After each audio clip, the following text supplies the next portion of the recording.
तत्सवितुर्वरेण्यं भर्गो देवस्य धीमहि धियो यो न प्रचोदयात्।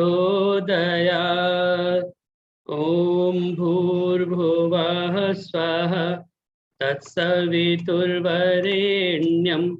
भर्गो देवस्य धीमहि धियो यो न प्रचोदयात्। तूने हमें उत्पन्न किया, पालन कर रहा है तू। तुझसे ही पाते प्राण हम, दुखियों के कष्ट हरता है तू। तेरा महान तेज है, छाया हुआ सभी स्थान। सृष्टि की वस्तु वस्तु में हो रहा है विद्यमान। तेरा ही धरते ध्यान हम, मांगते तेरी दया। ईश्वर हमारी बुद्धि को श्रेष्ठ मार्ग पर चला। ओम भूर्भुवः स्वः तत्सवितुर्वरेण्यं भर्गो देवस्य धीमहि धियो यो न प्रचोदयात्। ओम। आप सभी का स्वागत और धन्यवाद ज्वाइन करने के लिए फरीदाबाद के साप्ताहिक सत्संग में, जो कि प्रत्येक शुक्रवार को शाम 4 बजे से 5:30 बजे तक होता है। आप सभी ने इसमें ज्वाइन किया। दिल्ली, गुड़गांव, फरीदाबाद, पलवल, विभिन्न आर्य समाजों से, देश के कोने कोने से यहाँ पर सभी गणमान्य लोग उपस्थित हैं। आप सभी का मैं पुनः हृदय से स्वागत और धन्यवाद करता हूँ इस कार्यक्रम में जुड़ने के लिए। आइए आज के सत्संग को हम प्रारंभ करें।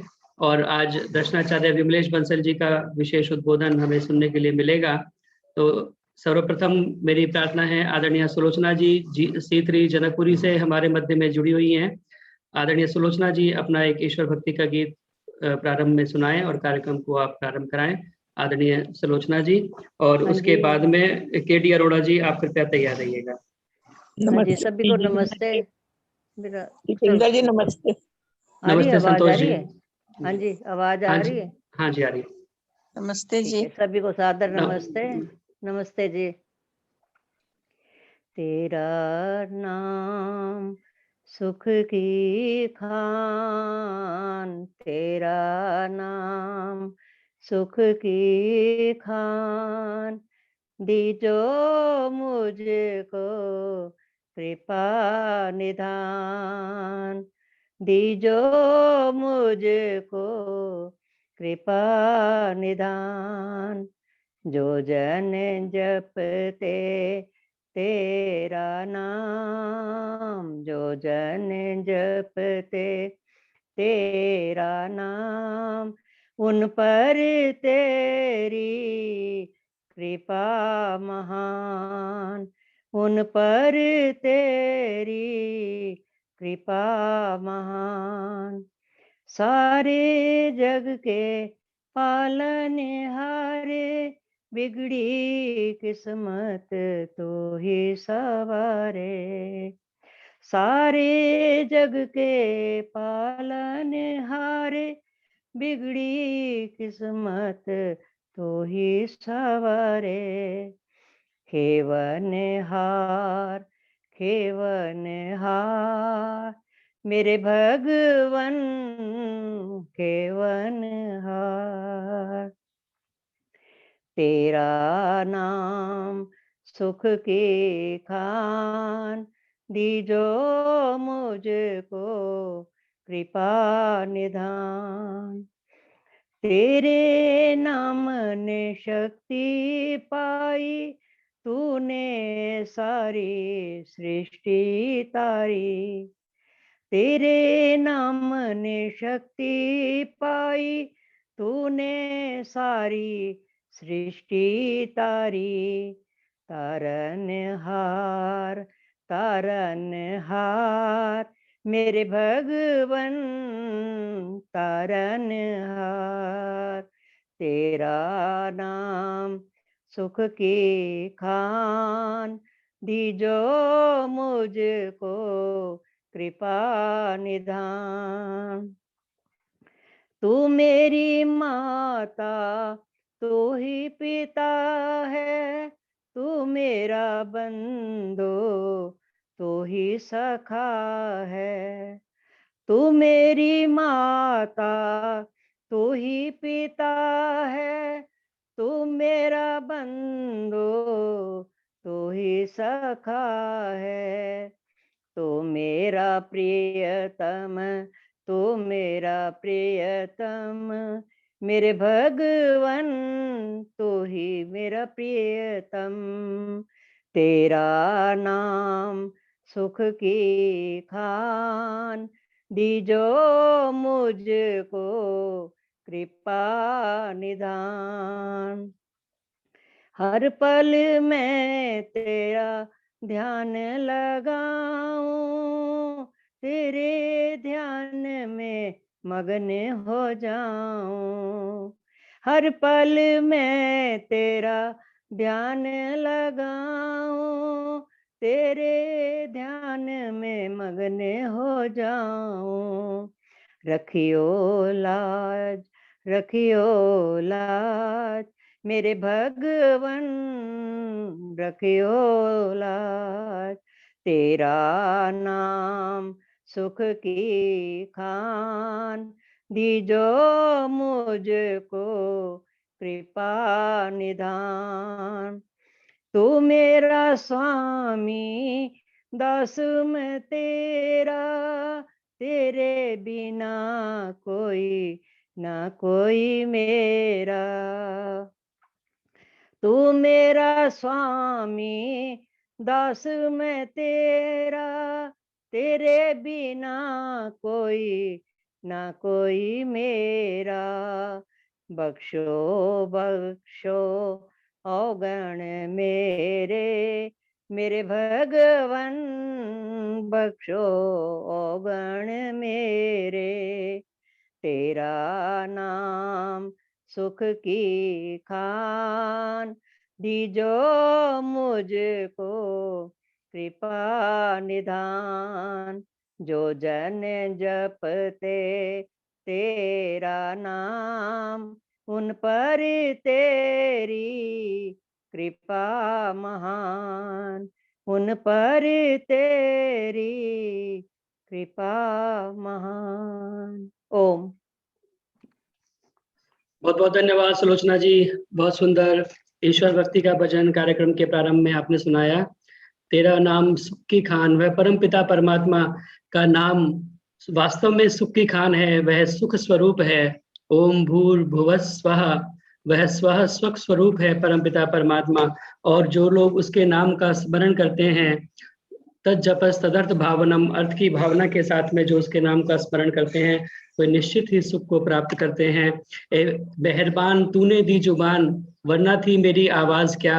ए मेहरबान तूने दी जुबान, वरना थी मेरी आवाज क्या। तूने पर दिए तो मैं उड़ सका, वरना थी मेरी परवाज क्या। तूने दी समझ तो मैं समझ सका, कि तेरा राज क्या अंदाज क्या। अब तो तेरी शरण हूँ भगवान, मुझे और किसी पर नाज क्या, मुझे और किसी पर नाज क्या। उस परम पिता परमात्मा की केवल एक शरण। बहुत धन्यवाद सुंदर भजन सुनाने के लिए। आइए, मेरी प्रार्थना है केडी अरोड़ा जी से, कृपया अपने आप को अनम्यूट करें और एक भजन कौशल्या जी आप सुनाएं। इस बीच में हमारे मध्य में आदरणीय सुधा मित्तल जी उपस्थित हैं जयपुर से, बहुत स्वागत धन्यवाद ज्वाइन करने के लिए। सुषमा बुद्धि राजा जी उपस्थित हैं, सुमन बत्रा जी, आदरणीय भाई सत्यभूषण आर्य जी जो कि अतिरिक्त जिला और सत्र न्यायाधीश हैं समस्तीपुर में, हमारे मध्य उपस्थित हैं। बहुत धन्यवाद और स्वागत ज्वाइन करने के लिए। माता राजपूतरा जी गुड़गांव से, रचना वर्मा जी और भी बहुत सारे गणमान्य लोग यहाँ पर उपस्थित हैं। माता नीलम गिरधर जी सेक्टर 15 आर्य समाज से, आशा जी, आप सभी का बहुत बहुत स्वागत और धन्यवाद ज्वाइन करने के लिए। संतोष जी, संतोष धर जी, आप सभी का बहुत बहुत स्वागत और धन्यवाद। अब प्रार्थना कौशल्या जी से कृपया अपना भजन आप सुनाएं, आदरणीय कौशल्या जी, और उसके बाद में सुषमा बुद्धि राजा जी आप कृपया एक भजन के लिए तैयार हैं। आवाज आ रही है जी? हाँ जी, आवाज आ रही है। आपका वीडियो ऑन नहीं है, वीडियो भी ऑन कर लें। ऑन हो नहीं रहा वीडियो। देखिए अभी मैंने भेजा है, इसको ओके कर दीजिए। वीडियो ऑन करना इसके से। हाँ हो गया, ठीक है जी। अब आपका ये आवाज बंद हो गई, आपकी आवाज बंद हो गई है कौशल्या जी, आवाज। हाँ ठीक है। जिंदगी और जिंदगी की हर तमन्ना आप हैं। जिंदगी और जिंदगी की हर तमन्ना आप हैं। सच तो ये है मेरे दाता मेरी दुनिया आप हैं। जिंदगी और जिंदगी की हर तमन्ना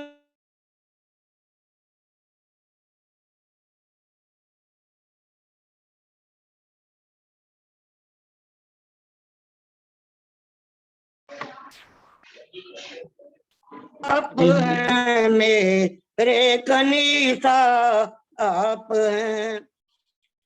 सच तो ये है मेरे दाता मेरी दुनिया आप हैं। जिंदगी और जिंदगी की हर तमन्ना आप हैं। बंदा परवर आपकी बंदा निवादी पे निसार।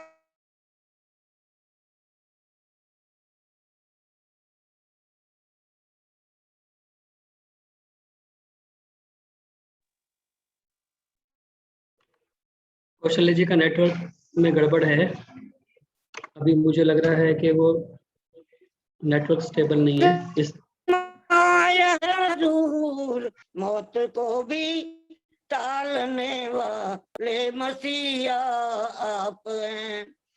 सच तो ये है मेरे दाता मेरी दुनिया आप हैं। जिंदगी और जिंदगी की हर तमन्ना आप हैं। किस्मतें दुनिया संवर जाती है जिनके नाम से। मुर्शिदे कामिल वही नगरी बस।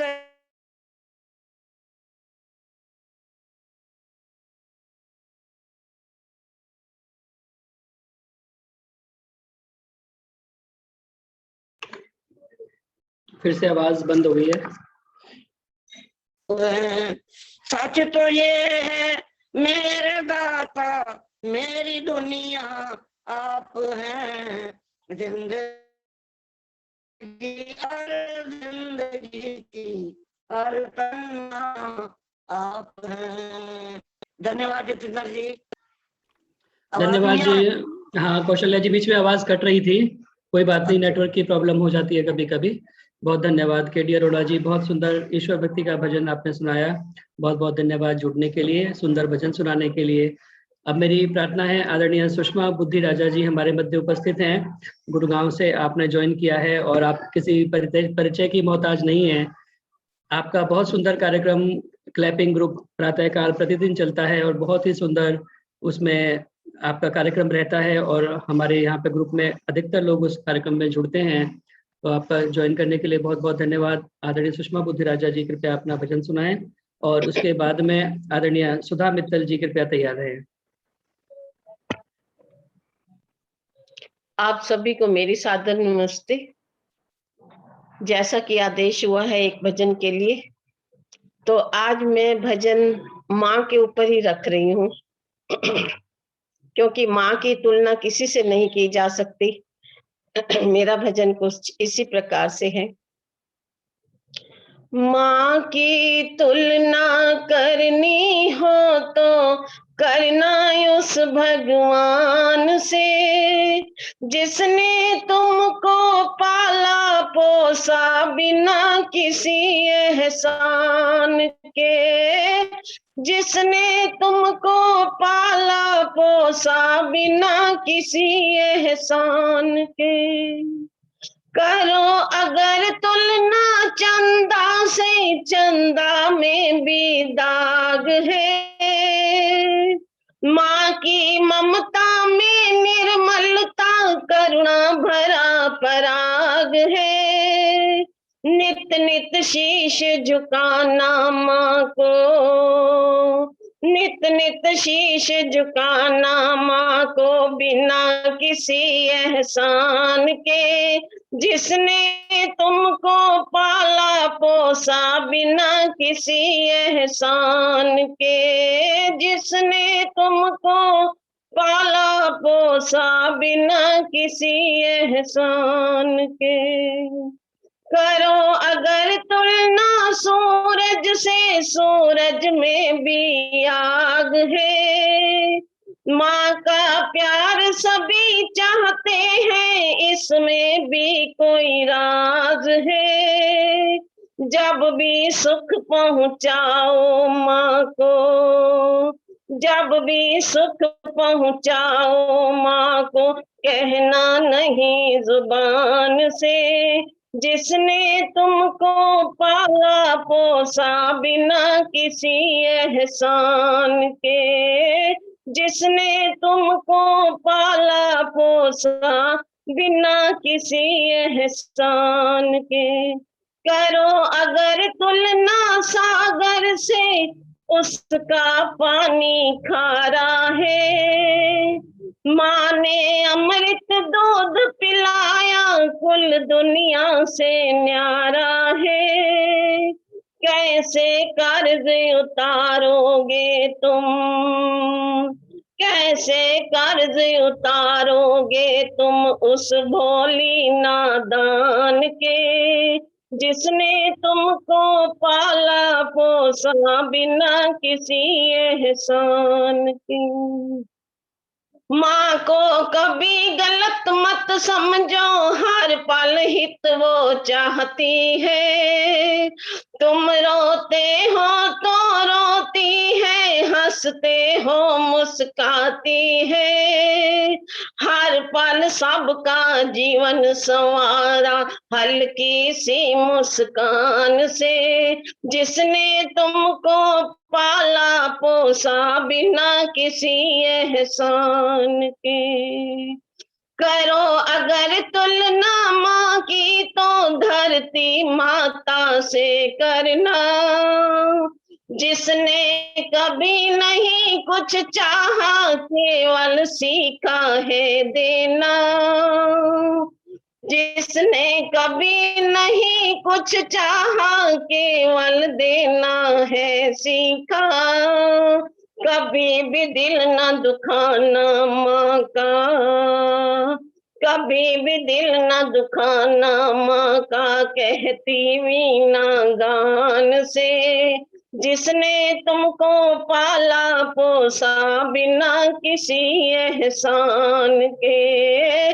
जिसने तुमको पाला पोसा, बिना किसी एहसान के। जिसने तुमको पाला पोसा, बिना किसी एहसान के।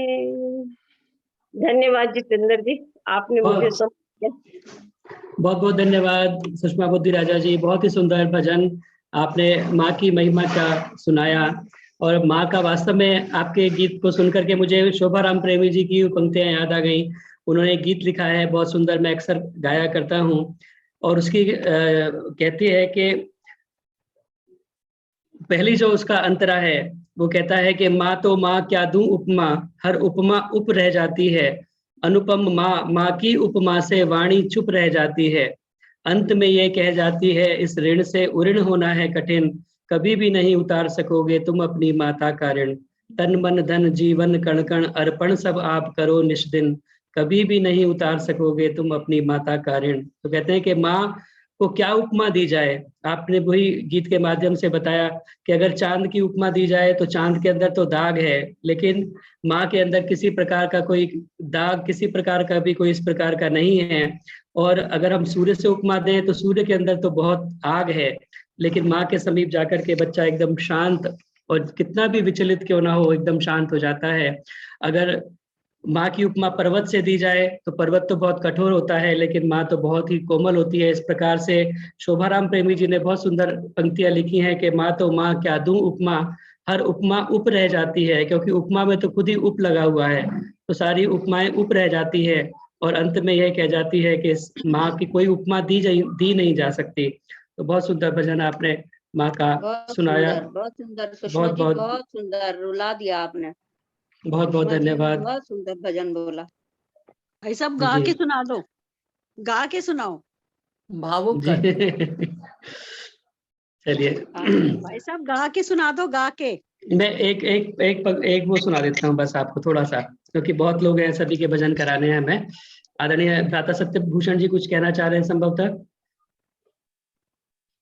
नहीं, आपने अनम्यूट किया, मुझे ऐसा लगा कुछ कह रहे हैं। तन मन धन जी। सुषमा जी मेरी बहन जी है, बड़ी दीदी है, तो उन्होंने भजन सुना पर, और उस पर आपने बहुत सुंदर ये जो बाद में वो सुनाया, वो सोने पर सुहागा हो गया। धन्यवाद। बहुत धन्यवाद।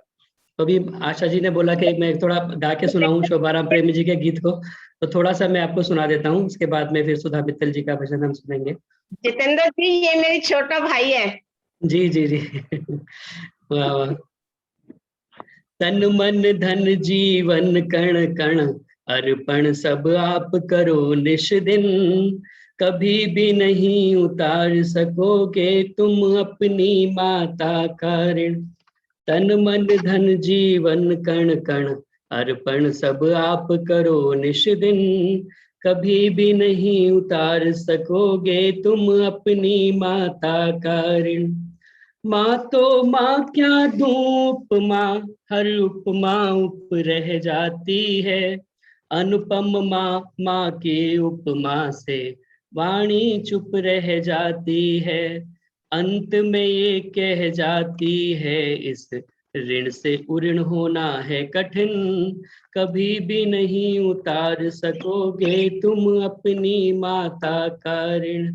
तन मन धन जीवन कण कण अर्पण सब आप करो निश दिन, कभी भी नहीं उतार सकोगे तुम अपनी माता का ऋण, कभी भी नहीं उतार सकोगे तुम अपनी माता का ऋण।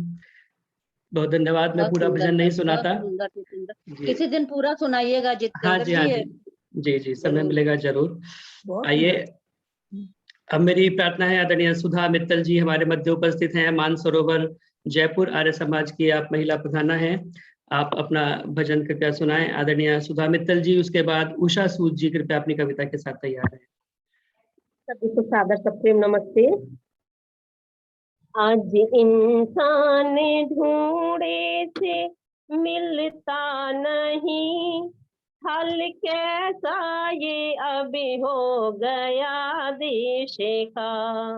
आज इंसान ढूंढे से मिलता नहीं, हाल कैसा ये अभी हो गया देश का।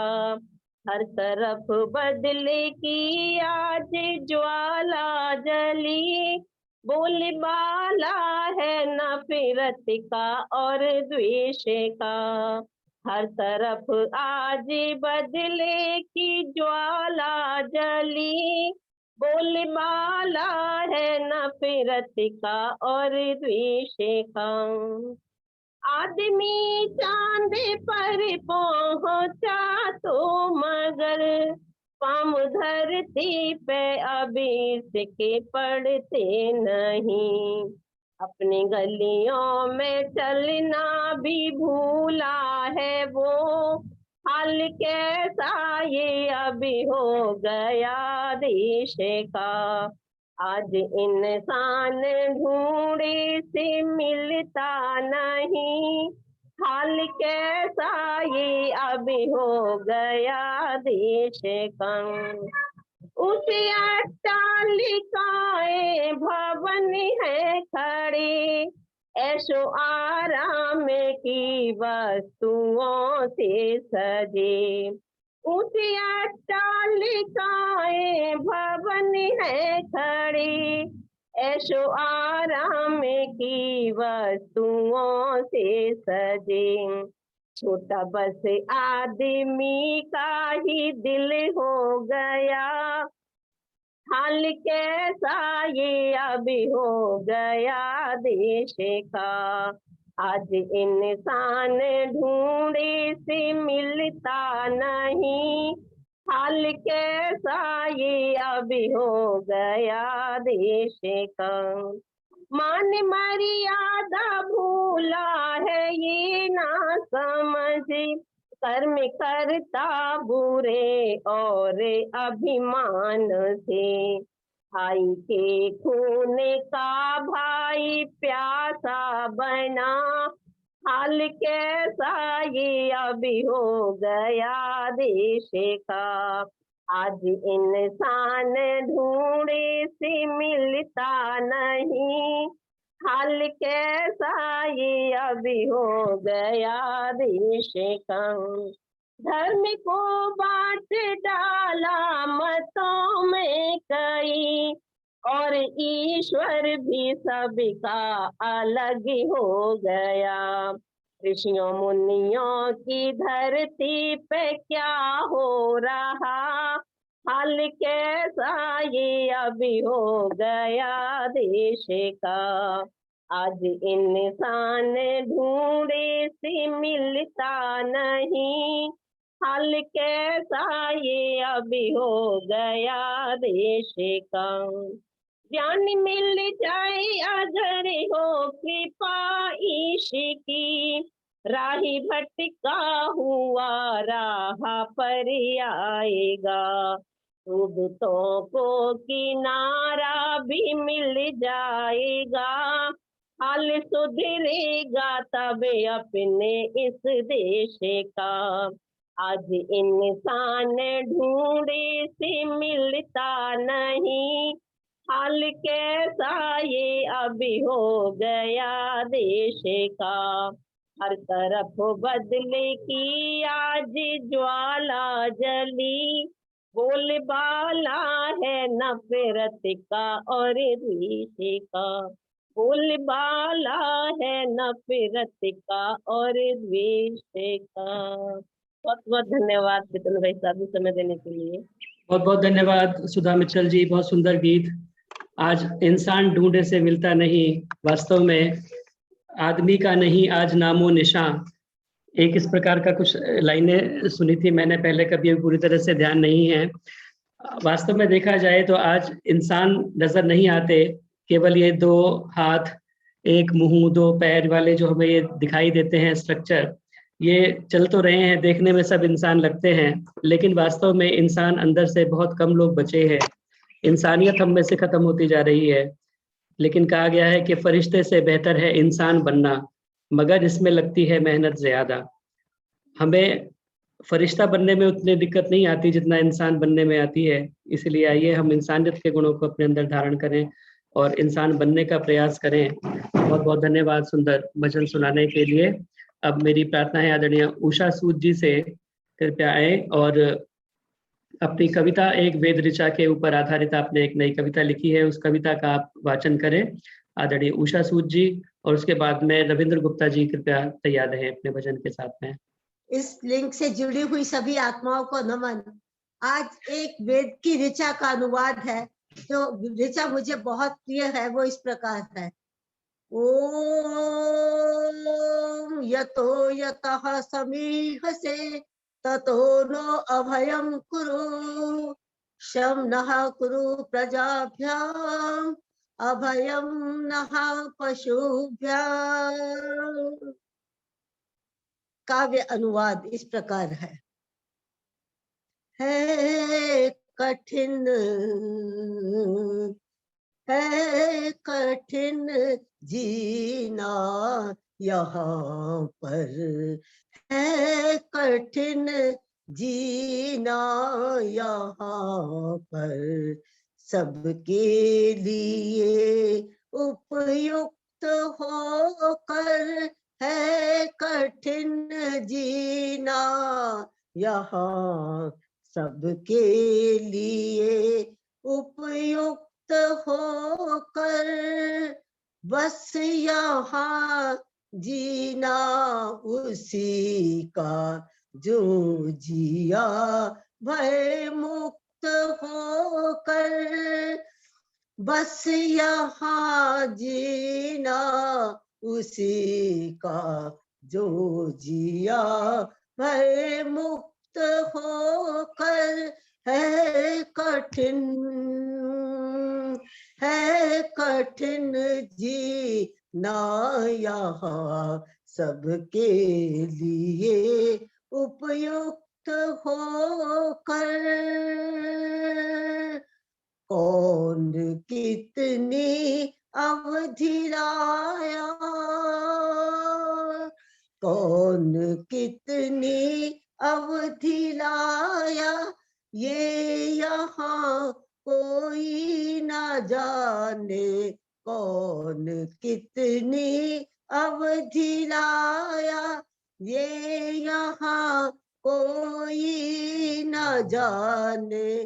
कांच का ये पात्र है मन, कांच का ये पात्र है मन, टूट जाता है अजाने, टूट जाता है अजाने। टूट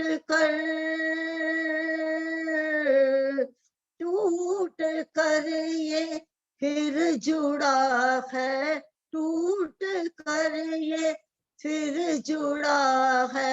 आ गया पुनरुक्त होकर, आ गया पुनरुक्त होकर। है यहाँ जीना उसी का जो जिया भय मुक्त होकर, जो जिया भय मुक्त होकर। है कठिन जीना यहाँ सबके लिए उपयुक्त होकर। अल्प सा जीवन हमारा, लंबी बड़ी इसकी कहानी। अल्प सा जीवन हमारा, लंबी बड़ी इसकी कहानी। चुनरिया कोरी तब मिलेगी, चुनरिया कोरी तब मिलेगी, जब हम तजेंगे ये पुरानी। चुनरिया कोरी तब मिलेगी, जब हम तजेंगे ये पुरानी।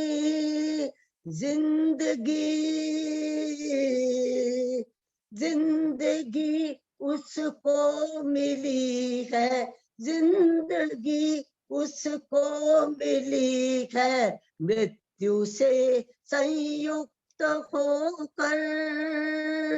है मगर जीना उसी का जो जिया भय मुक्त होकर। है कठिन जीना यहाँ सबके लिए उपयुक्त होकर। अंतिम पंक्ति है, पदचाप उसकी हम सुने क्या, पदचाप उसकी हम सुने क्या, वक्त जो अब तक न आया। पदचाप उसकी हम सुने क्या, वक्त जो अब तक न आया। कल्पना उसकी गुने क्या, कल्पना उसकी गुने क्या, आज के आकाश में, आज के आकाश में क्यों न हम हम सब के लिए। क्यों ना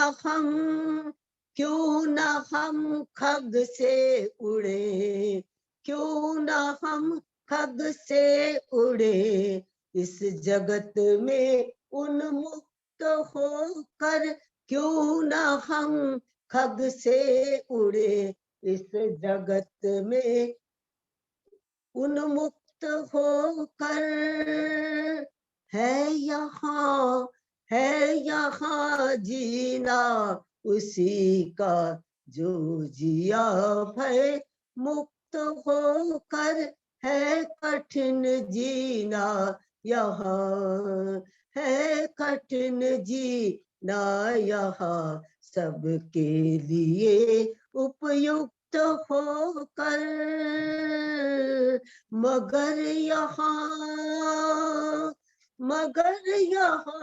जीना उसी का जो जिया, यतो यथा समीह से तो नो अभयम कुरु, जो जिया भय मुक्त होकर, भय मुक्त होकर, भय मुक्त होकर। बहुत सुंदर उषा जी, बहुत सुंदर। बहुत सुंदर कविता आदरणीय उषा जी, आपकी स्वरचित कविता। आपने वेद ऋचा के आधार पर इस कविता को बनाया है और बहुत ही सुंदर शब्दों का इसमें आपने शब्दों को पिरोया है कठिन इस जो है मनुष्य के लिए मुश्किल है, सबके लिए उपयुक्त होकर के जीना, लेकिन वास्तव में जीना उसी का है जो कि भय मुक्त होकर के जिया है। यतो यतः समीह से ततो नो अभयं कुरु, शन्न कुरु प्रजाभ्यो अभयम न पशुभ्य।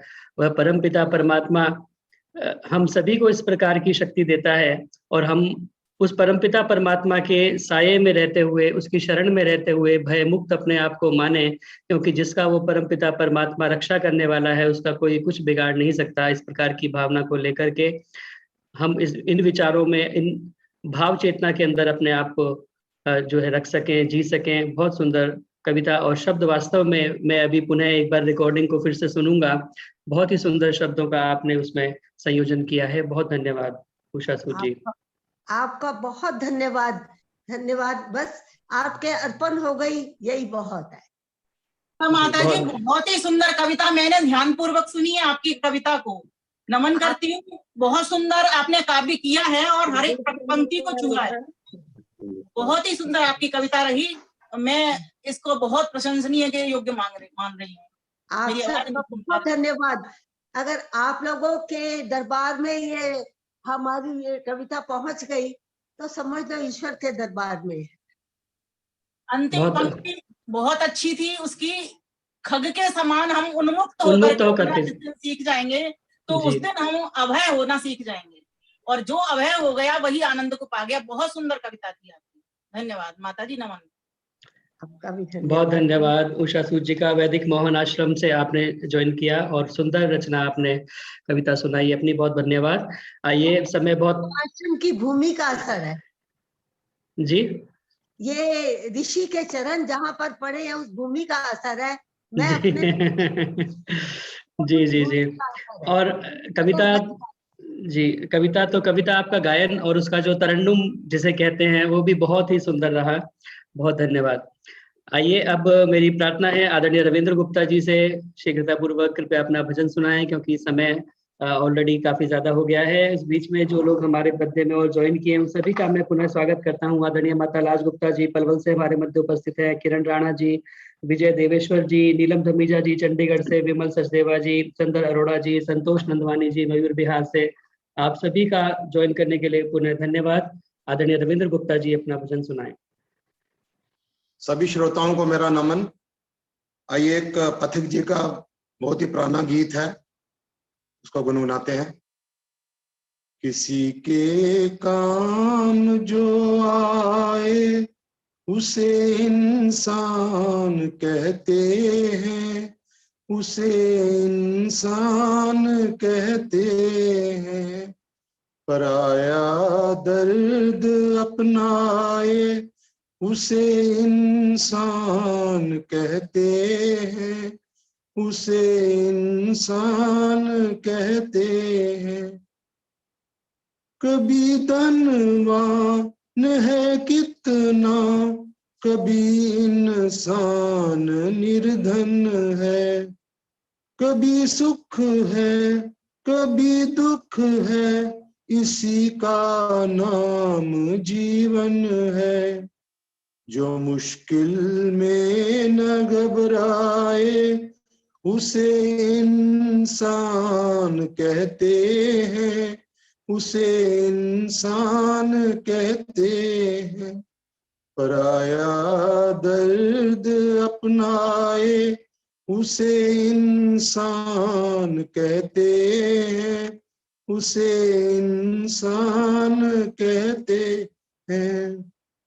ये दुनिया एक सुलझन है, कहीं धोखा कहीं ठोकर।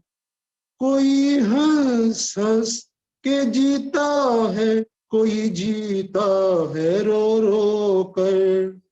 जो गिरकर फिर संभल जाए, उसे इंसान कहते हैं।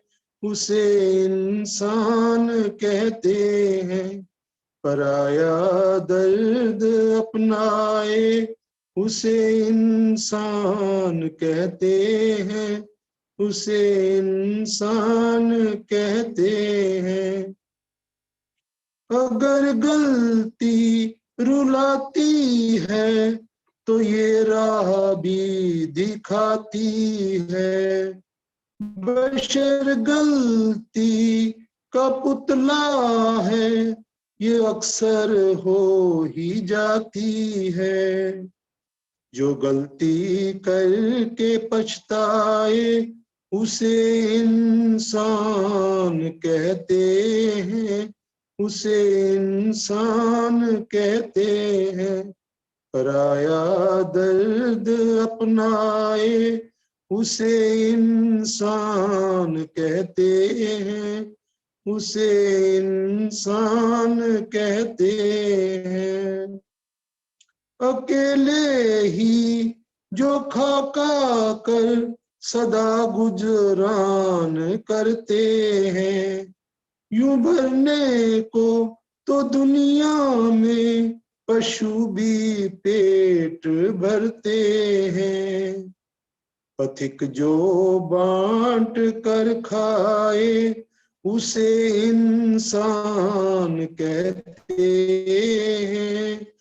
उसे इंसान कहते हैं। किसी के काम जो आए, उसे इंसान कहते हैं। उसे इंसान कहते हैं। बहुत बहुत धन्यवाद जी समय देने के लिए। बहुत बहुत धन्यवाद आदरणीय रविंद्र गुप्ता जी। सुंदर भजन पथिक जी का आपने सुनाया। किसी के काम जो आए उसे इंसान कहते हैं, पराया दर्द अपनाए उसे इंसान कहते हैं। और किसी शायर ने कहा है कि दर्द दिल पासे वफा, दर्द दिल पासे वफा, जज्बाए ईमा होना, आदमियत है यही और यही इंसान होना। आदमियत इसी में है कि हम किसी के काम आ सकें, किसी के दर्द में हमारे आंखों में आंसू आ सके, तो वही वास्तव में इंसान होता है जो पराये गम में द्रवित हो सके। बहुत बहुत धन्यवाद सुंदर भजन सुनाने के लिए। अब चूंकि समय आज नहीं देता कि मैं भजनों की श्रृंखला को आगे बढ़ा पाऊं, क्षमा प्रार्थी होते हुए उन सभी से जिनका आज क्रम नहीं आ पाया। तो सावित्री दारा जी हमारे मध्य उपस्थित हैं, आशा जी का भजन होना था, बीच में समय नहीं मिल पाया। सुरेश जी हमारे मध्य उपस्थित हैं, उनका भजन, सुमन बत्रा जी, विमल सचदेवा जी, आप सभी से क्षमा प्रार्थी होते हुए। रचना वर्मा जी का भी एक मैसेज आया था भजन के लिए। संतोष धर जी, संतोष जी, आप सभी से क्षमा प्रार्थी होते हुए आगे आने वाले शुक्रवार को हम प्रयास करेंगे कि जिन लोगों का आज क्रम नहीं आ पाया उनका हम भजन का क्रम अगले शुक्रवार को ले सकें। आइए अब कार्यक्रम को आगे बढ़ाते हुए पुनः एक बार आप सभी का मैं स्वागत और धन्यवाद करता हूं इस कार्यक्रम में जुड़ने के लिए। प्रोफेसर जेसी आर्य जी हमारे मध्य उपस्थित हैं। बेंगलोर से रचना आहूजा जी हमारे मध्य उपस्थित हो चुकी हैं, जो कि प्रधाना है प्रांतीय महिला आर्य सभा दिल्ली की। आपका बहुत स्वागत और धन्यवाद जुड़ने के लिए। सरोज आहूजा जी, पुष्पा सक्सेना जी इत्यादि बहुत सारे गणमान्य लोग हमारे मध्य उपस्थित हैं, जिनका नाम कई बार छूट भी जाता है लेने से। आप सभी का पुनः स्वागत और धन्यवाद इस कार्यक्रम से जुड़ने के लिए। सामान्य निर्देश आप सभी को विदित हैं। कार्यक्रम फेसबुक पर भी लाइव चलता है, इस समय भी लाइव है, तो फेसबुक पर भी जाकर के आर्य केंद्रीय सभा के फेसबुक पेज पर आप जाकर के इस कार्यक्रम को बाद में भी देख सकते हैं। वहां जाकर के आप कार्यक्रम को लाइक करें, कमेंट करें, शेयर करें, ताकि अधिक से अधिक लोगों तक कार्यक्रम पहुंच सके।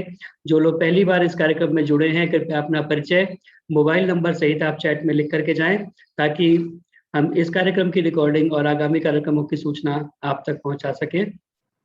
स्वेच्छानुसार दान देने के लिए यह मेरा मोबाइल नंबर है। फोन पे, पेटीएम, यूपीआई इत्यादि के माध्यम से आप अपना दान दे सकते हैं। इस बीच में आदरणीय संतोष नंदवानी जी हमारे मध्य उपस्थित हैं मयूर विहार से। आपके द्वारा 2100 रुपए की दान राशि हमें प्राप्त हुई, बहुत बहुत धन्यवाद संतोष नंदवानी जी। अब मैं स्वागत करना चाहता हूं, हमारे मध्य में दर्शनाचार्य विमलेश बंसल जी उपस्थित हैं। आप सभी उनसे परिचित हैं। बहुत ही विभिन्न आयाम आपके जीवन के, आपके प्रतिभा के, बहुआयामी व्यक्तित्व आपका, बहुमुखी प्रतिभा से संपन्न विदुषी हैं, लेखिका हैं, कवियत्री हैं और सब कामों में निपुण, चाहे वो घर का कार्य हो, चाहे वो समाज का कार्य हो। आप हमारे मध्य में उपस्थित हुई, हमारे अनुरोध पर आप इस कार्यक्रम में जुड़ी और अपना समय दिया। आपका बहुत बहुत धन्यवाद और स्वागत कार्यक्रम से जुड़ने के लिए। और आज का विषय भी बहुत ही सुंदर रखा गया है, धन्यो गृहस्थ आश्रम। यह गृहस्थ आश्रम धन्य है, किस प्रकार से धन्य है। मनुस्मृति का श्लोक याद आ जाता है, यथा नदी नदा सर्वे गृह सागरे यान्ति संस्थिताम तथैव आश्रमिणः सर्वे गृहस्थे यान्ति संस्थितम्। यथा वायुं समाश्रित्य वर्तन्ते सर्व जन्तवः तथा गृहस्थमाश्रित्य वर्तन्ते सर्वाश्रमा। तो यह किस प्रकार से धन्य है आश्रम, वह चर्चा आज हमारे मध्य में आप करेंगी। बहुत बहुत धन्यवाद और स्वागत। आप अपना उद्बोधन कृपया इस विषय पर प्रारंभ करें। आदरणीय दर्शनाचार्य विमलेश बंसल जी।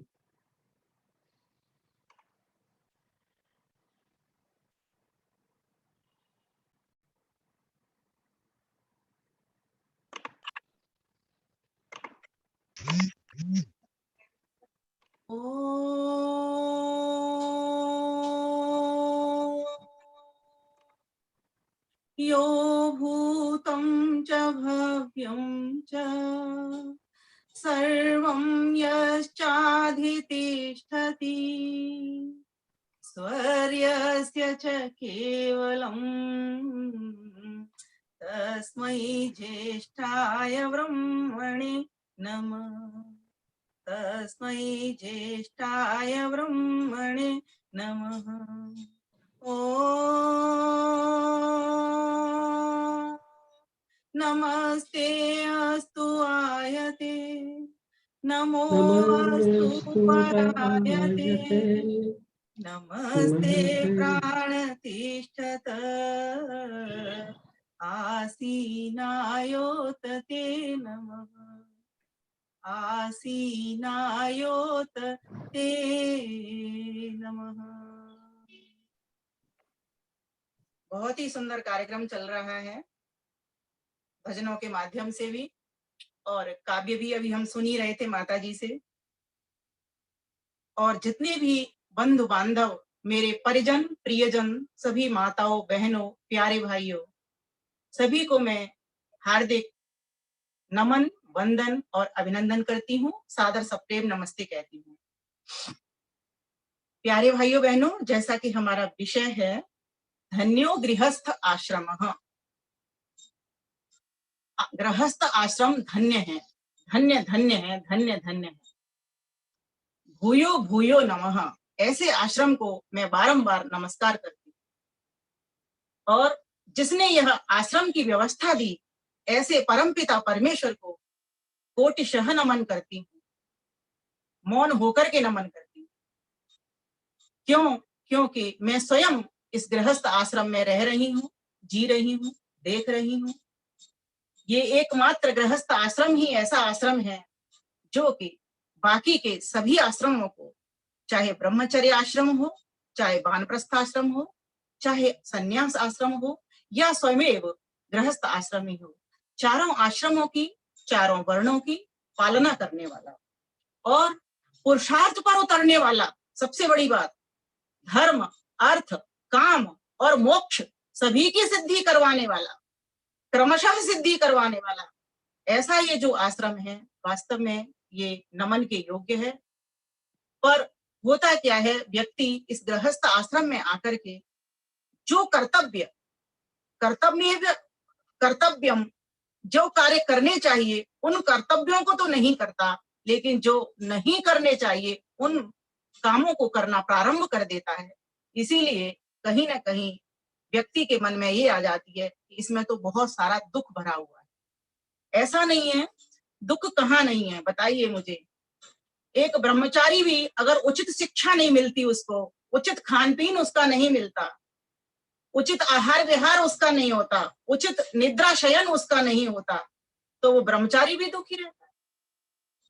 और एक वानप्रस्थी भी जब वन को जाता है तब वहां पर भी उसकी आजीविका पूर्ति नहीं होती, उसका खान पीन रहन सहन वो भी उसके अनुकूल नहीं होता, तो वहां भी वो दुखी होता है।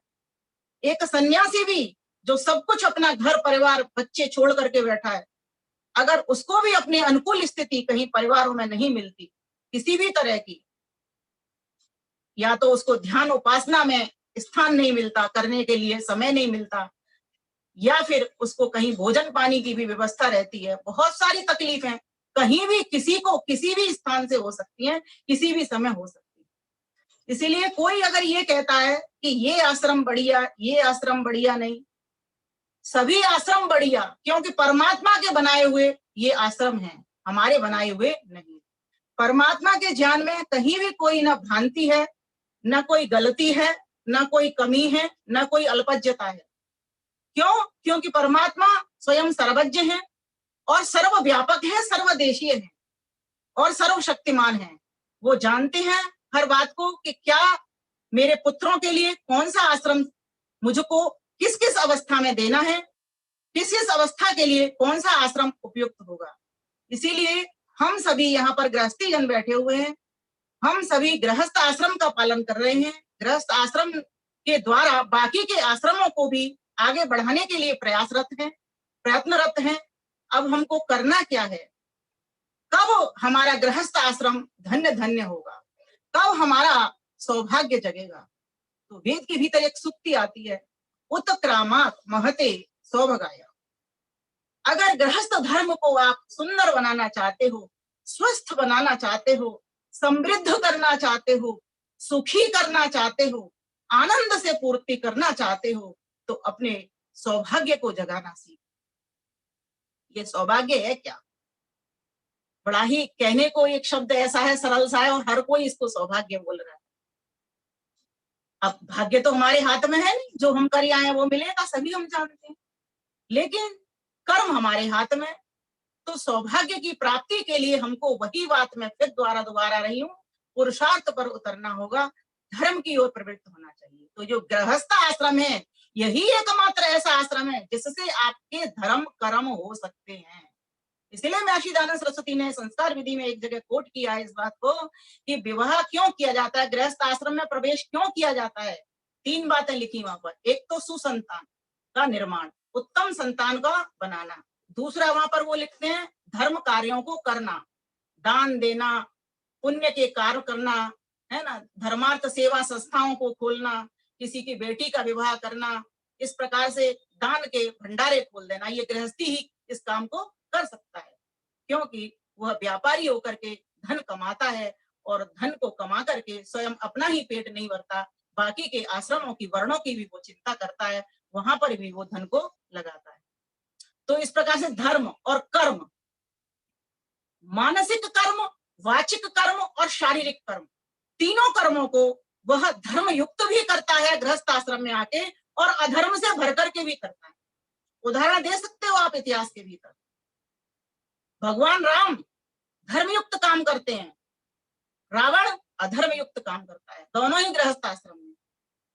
भगवान कृष्ण धर्मयुक्त काम करते हैं और कंस अधर्मयुक्त काम करता है, दुर्योधन अधर्मयुक्त काम करता है। ऐसा नहीं है जानामि धर्मम न चमे प्रवृत्ति, दुर्योधन कहता है इस बात को, मैं जानता हूं, लेकिन मेरी वहां पर प्रवृत्ति नहीं है। और मैं अधर्म को भी जानता हूं, न चमे निवृत्ति, लेकिन मेरी वहां पर निवृत्ति नहीं है, मैं छुटकारा नहीं करता।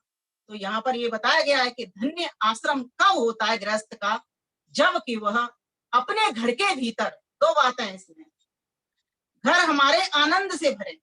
अभी मैं हापुड़ में व्याख्या कर रही थी, सिर्फ आनंद शब्द को ही खोल पाई और उसका भी मैं बहुत कम हिस्सा ले पाई।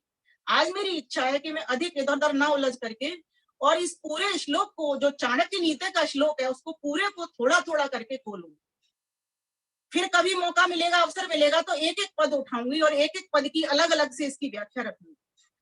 तो आइए मेरे साथ आप सब भी गुनगुनाएंगे इसको। चाणक्य नीति का बहुत ही सुंदर श्लोक है और सभी को याद करने के योग्य है। अगर व्यक्ति के जीवन में वो चाणक्य नीति का एक श्लोक उतर करके आ जाए, मैं कहती हूँ गृहस्थ आश्रम से बढ़कर के कोई भी आश्रम नहीं हो सकता।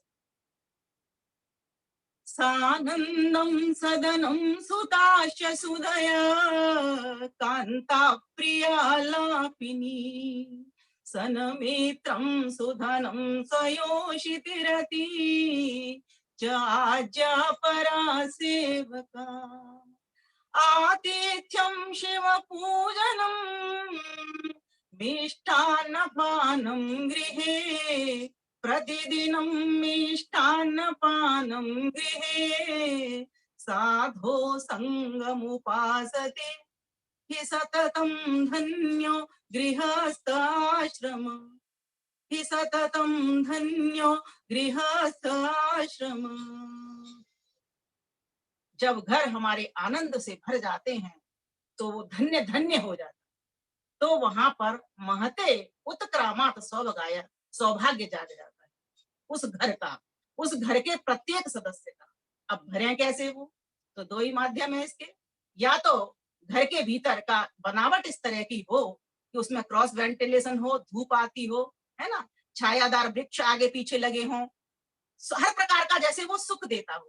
सूरज सामने, सूर्य भगवान के दर्शन होते हो, सूर्य नमस्कार जिस घर के भीतर हो, तो इस प्रकार से आनंद से भर जाता है। दूसरा किस प्रकार से भरता है, ये बहुत महत्वपूर्ण है। अब घर तो बन गया, वो आपके हाथ में उतना नहीं है, कर सकते हैं उसको भी ठीक, लेकिन मान लीजिए पैसा नहीं है तो बड़ी मुश्किलें होती हैं, तो उसके लिए भी व्यक्ति रास्ता निकाल देता है, जिस भी तरह से निकालना चाहे। सभी के पास वो समझ होती है, लेकिन एक समझ होते हुए भी वो नासमझ बना रहता है। वो समझ कौन सी है, तो मनुस्मृति ने धर्म के 10 लक्षण कहे। आप में विदुषी बहनें भी बहुत बैठी हुई हैं और वे धर्म के 10 लक्षण सभी को पता है, क्योंकि महर्षि दयानंद सरस्वती ने इस बात को लिखा है। आनंद से जब घर भरेंगे तो उसमें पहला लक्षण जो आएगा वो धर्म आएगा, और धर्म के भी 10 बातें धर्म के भीतर है। आज परिवार में आनंद क्यों नहीं, क्यों? धृत्य, किसी के पास धैर्य नहीं। सहन, धैर्य क्या है? सहनशीलता। अभी चाहिए, तुरंत चाहिए, माँ मुझे खाना अभी चाहिए, थाली को उठा के बालक फेंक देता है। पति आया, मुझे अभी चाहिए, तुझे ध्यान नहीं है, तुझे पता नहीं था, मैं अभी आऊंगा, थाली को उठा के फेंक देता है। तूने मेरे शर्ट में बटन नहीं लगाई, फटाफट शर्ट को उठा करके फेंक देता। ऐसा होता है घरों में।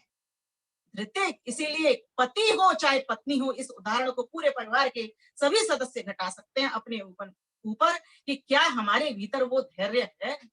क्या हम किसी व्यक्ति को, सामने आए हुए को, ये समझ रहे हैं कि इसके पास कितना वक्त है, कितने वक्त के लिए हमारे सामने खड़ा हुआ है, क्यों नहीं कर रहा, क्या किस प्रकार की इसकी बुद्धि है, क्या इसकी समस्या है। अगर हमने काश दूसरे सामने वाले व्यक्ति को इस प्रकार से आकलन करके देख लिया होता तो हम धैर्य में जीते। धृत्य, क्षमा। दूसरा गुण होता है परिवार को आनंद से भरने के लिए, धन्य धन्य भाग जगाने के लिए, उन्नति की ओर ले जाने के लिए क्षमा। गलती हो गई, क्षमा कर दो भैया, क्षमा कर दो माता जी, और किसी और ने कर दी, क्षमादान दे देना, कोई बात नहीं, हो गई तो क्या हो गई, ये कप मुझसे भी फूटता है, तुझसे फूट गया तो कौन सी अनोखी बात हो गई। बिल्कुल सामान्य सी बात लग रही है बोलने में, लेकिन इसी सामान्य सी बात को सरल होकर के हमको अपने जीवन में घटाना होगा, तब जाकर के हमारा जो आश्रम है गृहस्थ का, वो धन्य धन्य होगा। धन्य गृहस्थ आश्रम है। देखो चाणक्य जी ने किस तरीके से उन कीमती नुक्तों को एक श्लोक के भीतर बद्ध कर दिया, छंदबद्ध कर दिया। क्षमा, धृति, क्षमा, दम, और दम कहते हैं मन को वश में करना। सारा खेल तो ये मन करवा देता है ना। मन के हारे हार, मन के जीते जीत। सारा काम यही गड़बड़ करवाता है, यही बंधन करवाता है, यही मोक्ष करवा देता है। कारणम बंध मोक्षयो। तो इस मन को जिस व्यक्ति ने वश में कर लिया, उसके परिवार हो, समाज हो या राष्ट्र हो, वो व्यक्ति उस जगह को धन्य धन्य कर लेता है। धन्य हो गृहस्थ आश्रम है। तो आश्रम के भीतर जिस व्यक्ति को गृहस्थ के भीतर रह रहा है, अगर इस प्रकार के सद्गुणों को अपनाता जाएगा तो वो अपने आश्रम को सबसे अच्छा आश्रम कर लेगा। ब्रह्मचारियों को इन सब चीजों की जरूरत नहीं पड़ती। ध्यान देना, जिसने पेपर ही नहीं दिया उसको तुम कैसे पहचानोगे? यहाँ तो पेपर चल रहा है। गृहस्थ धर्म तो बार बार हर प्रतिक्षण परीक्षा दे रहा है। इसीलिए मैं तो इसको कहती हूँ, कभी मैं इसको त्यागस्थली कहती हूँ, कभी मैं इसको तीर्थस्थली कहती हूँ। आज मेरे मुख से निकल पड़ा इसको ये परीक्षा स्थली है बात करते करते। इसमें प्रतिक्षण पति हो, पत्नी हो, पुत्र हो, माता हो, पिता हो, सास हो, ससुर हो, देवर हो, जेठ हो, देवरानी हो, जेठानी हो, परीक्षा दे रहे हैं। अब कितने आप सफल होते हो उसमें? तो सफल होने के लिए आकलन करते जाइए। क्षमादम अस्तोय अस्तेय, बिना पूछे किसी की वस्तु नहीं लेना। और जितना भी घरों के भीतर झगड़ा होता है, बिना पूछे किसी भी वस्तु का इस्तेमाल करते हैं सभी। वो देख नहीं ले, चोरी चोरी खाना है, चोरी चोरी पहनना है, उसको पता ना लग जाए, देवरानी को पता नहीं चल जाए कि जेठानी साड़ी लेकर के आई, जेठानी को पता ना चल जाए कि देवरानी साड़ी लेकर के आई। कहाँ गया त्याग, कहाँ गया समर्पण, कहाँ गई सहनशीलता? इसीलिए आज गृहस्थ आश्रम दुखी नजर आ रहे हैं सभी को। और फिर जब दुखी नजर आते हैं तो कहते भैया हमें नहीं जाना गृहस्थ में।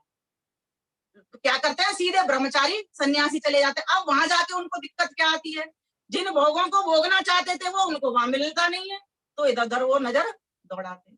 सभी ऐसे नहीं होते, लेकिन मैं बता रही हूँ गृहस्थी बहुत सुखी है अगर वो ठीक प्रकार से धर्म कर्म के कर्म करता है। क्षमा दमोस्तयम शौचम, बाहर से भी शुद्ध है निर्मल और भीतर से भी शुद्ध है। ऐसा व्यक्ति फिर जो शुद्ध व्यक्ति होगा तो वो ऐसे गलत कामों को करेगा ही नहीं, और गलत कामों को नहीं करेगा, दुखी नहीं होगा, तो घर आनंद से भर जाएगा। जब आनंद से भर जाएगा तो धन्य धन्य गृहस्थाश्रम हो जाएगा। इंद्रिय निग्रह और इंद्रियों पर नियंत्रण चल रही है, मनमानी चल रही है, लिए चले जा रहे हैं, एक दूसरे की चिंता ही नहीं है कि देवरानी पे है कि नहीं है, मुझे तो अपना काम करना, मनमानी चल रही है, कोई इंद्रियों पर कंट्रोल नहीं है। बताइए ऐसे आश्रम को महाकवि माघ ने तो दिग्दिग गृहस्थ आश्रम कहा है। जहां आचार्य चाणक्य इसको धन्य धन्य गृहस्थ आश्रम कहते हैं, वहां महाकवि कह देते हैं इसको ये तो कीचड़ से भरा हुआ घर है, ये तो बदबू से भरा हुआ घर है। अगली बार जब समय मिलेगा तो मैं इस दिग्दिग गृहस्थ आश्रम को भी आपके समझ रखूंगी। तो कहा इंद्रिय निग्रह, शौचम इंद्रिय निग्रह, धीर और बुद्धि सम्मत, काम नहीं करने। बुद्धि जो निर्णय ले रही है वो अपने पक्ष में ले रही है, वो देख नहीं रही सामने वाले का पक्ष कैसा है। भाई सामने वाला भी तो व्यक्ति है, परिवार का सदस्य है। परिवार किससे बनता है? परिवारियत है ना, जो चारों ओर से घेरा जाए, अर्थात चारों ओर से प्रत्येक सदस्य को वह जरूरतें मिले जो एक सदस्य को मिलती है। तो सभी जरूरतें सभी के लिए होनी चाहिए, वही तो परिवार है और वही धन्य धन्य गृहस्थ है। तो कहा गया कि शौचम इंद्रिय निग्रह, धीर, बुद्धि सम्मत काम करो, बुद्धि से निर्णय लो क्या ठीक है क्या ठीक नहीं है। विद्या, थोड़ा बहुत ज्ञान का प्रयोग इस घर के भीतर कर लिया करें हम सभी। हम बोलने में, मंचों पर, सब जगह पर हम अपने ज्ञान का प्रयोग दिखाते हैं, प्रदर्शन करते हैं, लेकिन क्या मेरे जीवन में ये घट रहा है? क्या मैं अपने परिवार को उस तरह से संभाल पा रही हूँ जैसा मैं समाज को शिक्षा देने के लिए चली? मैं अपने ऊपर इस बात को बोल रही हूँ। अगर मेरा जीवन ऐसा हो जाता है कि बोलने से पहले कथनी मीठी खाणसी करनी विष की लोय, कथनी तज करनी करे विष से अमृत हो, तो वो आश्रम अपने आप से ही धन्य धन्य हो जाए। क्षमा दमोस्तयम शौचम इंद्रिय निग्रह, धीर विद्या, विद्या ज्ञान और धीर विद्या सत्यम, और सत्य बोलना। माताएं अपने बच्चों को भी क्या सिखाती हैं? बेटा कह दे मम्मी घर पे नहीं है। किसी व्यक्ति ने पूछा माँ घर पे है, माँ भीतर से आवाज कर रही है और आने वाले ने सुन लिया कि इसकी माँ कह रही है बेटा बोल दे माँ घर पे नहीं है। तो बताइए इतना झूठ हमने बच्चे के कान में वो बीज डाल दिया, अब वो बच्चा बताइए झूठा बनेगा कि नहीं बनेगा? तो हमें ध्यान देना पड़ेगा। अगर हम गृहस्थ आश्रम को चाहते हैं सुख से भरे, आनंद से भरे, तो धर्म युक्त कर्म करना शुरू करें, धर्म युक्त बोलना शुरू करें। वाणी पर धर्म हो, विचारों में धर्म हो, क्रिया में धर्म हो, शरीर पे धर्म हो। धर्म कोई की व्याख्या इतनी छोटी नहीं है। ये धर्म तो वो शक्ति है यतो अप्यदय निःश्रेष सिद्धि सधर्म, जो इस संसार का भी आनंद प्राप्त कराती है और पारलौकिक अर्थात परमात्मा की, परम प्रभु का भी आनंद प्राप्त कराती है। तो ऐसी ऐसा जो धर्म है वो क्यों नहीं हमारे जीवन में उतरे, तो हम सत्यवादी बने, जिससे हमारे गृहस्थ धर्म है वो हमारा धन्य धन्य हो जाए। अक्रोध, बात बात में गुस्सा, बिना बात के गुस्सा करे ही चले जा रहे हैं। किसी से कुछ थोड़ा सा भी किसी ने कुछ ऊंचा बोल दिया या किसी ने कोई नुकसान कर दिया, फौरन एकदम भड़क जाते हैं। आपके हाथों से क्या आपकी स्किन खुरच जाए तो क्या आप अपने हाथ को काट के फेंक देते हो? आपके दांतों से आपकी जिब्बा कट जाए तो क्या आप दांतों को तोड़ के फेंक देते हो? आपके पैर से आपके दूसरे पैर में लग जाए तो क्या आपने पैर को तोड़ के फेंक दे? नहीं ना। तो जब हम अपने लिए वो दंड नहीं ले पाते तो हमारा अधिकार नहीं है कि वो सामने वाले को दंड दिया। इसीलिए मैं कहती हूँ सारी क्रिया हमारे मानसिक विचारों की हमारे शरीर के ऊपर उतर। इसीलिए 3 बातें याद रखो। अहितकर चिंतन से बचो। कैसा चिंतन करना है हमको? हितकर चिंतन करना। असंभव चिंतन से बचो, जो काम हो ही नहीं सकता। भैया बांझ का बेटा आएगा 1 किलो लड्डू लाएगा, मन में धारण कर लिया आपने, और बांझ का पुत्र हो तब तो वो 1 किलो लड्डू खिलाएगा तुमको, तो दुख की प्राप्ति होगी। तो कहा अहितकर चिंतन से बचो, असंभव चिंतन से बचो और वृहद चिंतन से बचो। बेकार का चिंतन कर रहे हैं जिससे तुम्हारा कोई लाभ नहीं हो रहा और ना सामने वाले का लाभ हो रहा, ये चले जा रहे हैं। 3 प्रकार के चिंतन से बचो। जो व्यक्ति गृहस्थ के भीतर रह करके इन 3 चिंतनों से बचता है, संतान के निर्माण में अपना समय लगाते हैं जो पति पत्नी, और धर्मयुक्त कर्मों को करते हैं, और कर्म वही कर्म करते हैं जो वेदोक्त हैं, जिनकी की वेद ने शिक्षा दी हुई है, तो कहा ऐसे व्यक्ति का घर आनंद से भर जाता है। और इसके लिए अथर्ववेद में तो बहुत ही सुंदर मंत्र आता है। हविर्धानम अग्निशालम पत्नी नाम सदनम सदः सदो देवानामसि देविशाले सदो देवानामसि देविशाले। घर हमारा किस प्रकार का हो, उसमें नित्य प्रति यज्ञ होने वाला हो, अर्थात यज्ञशाला हो एक कोने में। अब जगह कम है, उस वजह से यज्ञ कुंड भी रख सकते हैं हम, और हम रख ही रहे हैं। एक छोटा सा कुंड ला करके रखते हैं। अच्छा हो चांदी का, नहीं हो तांबे का, और नहीं हो तो लोहे का, और कुछ नहीं है तो मिट्टी का, पर यज्ञ होना आवश्यक है। फिर कहा हविर धानम अग्निशालम, रसोई घर हो। 5 कमरों के घर की बात की है वेद के भीतर। रसोई घर हो, किचन ना हो, किचन में किच किच है, किचन ना हो। 2 बातें मैं कहा करती हूँ, चिकन ना हो, किचन ना हो जितेंद्र भाई, और चिकन ना हो। 2 चीजें नहीं होंगी तो रसोई है, उसमें रस आएगा, आनंद आएगा, 6 रसों की प्राप्ति होगी, तृप्ति होगी उनसे 6 रसों से। तो क्या हो, कौन सा रस हो? रसो वही सह। परोस रहे हैं तो रसो वही सह, बना रहे हैं तो रसो वही सह, खा रहे हैं तो रसो वही सह, खिला रहे हैं तो रसो वही सह। अगर जिसके जीवन में गृहस्थ में ये चीज आ जाती है, बताइए गृहस्थ से बड़ा स्वर्गाश्रम नहीं है। ये जहाँ तपस्थली है, त्यागस्थली है, तीर्थस्थली है, परीक्षास्थली है, वहां पर ये क्या है? स्वर्ग आश्रम है। शास्त्रों ने इसको स्वर्ग आश्रम कहा है। ये सुख की सीढ़ी है, इसके ऊपर आप चढ़ करके, सवार होकर के चढ़ जा सकते हो और अन्यों को ले जा सकते हो, क्योंकि आपके पास धन है, आपके पास बुद्धि है, आपके पास धर्म है, आपके पास पुण्य कर्म है, आपके पास उत्तम संतान है। फिर कहा हविर धानम अग्निशालम पत्नी नाम सदा, और एक कमरा पत्नियों के लिए भी हो, जिससे पत्नी अपनी आपस में बात करें। अब आजकल पति पत्नी के लिए तो हो, लेकिन पत्नियों के लिए ऐसा नहीं होता, क्योंकि पति और पत्नी आपस में जब बातें करेंगे तो जेठानी की करेंगे, जेठ की करेंगे, देवर की करेंगे, ननद की करेंगे, सास की करेंगे, ससुर की करेंगे। और जब सभी पत्नियां सभी पतियों की मिल जाएंगी एक साथ, तो फिर किसकी कौन बुराई करेगा? तो आपस में अच्छी वार्ता करेंगी कि किस प्रकार से हमको अपने परिवार को उठाना है, बढ़ाना है, समाज में पहुंचना है। पत्नी नाम सदनम, और सदह एक बैठक भी हो जिसमें पुरुष भी हो, क्योंकि परमात्मा अन्याय करता नहीं। जहाँ पत्नियों की बात लिखी वहां पर पतियों के लिए भी कह दी, एक पुरुष भी आपस में बैठा, सभी भाई बैठे। भाई भाई आपस में प्रेम तभी बढ़ेगा।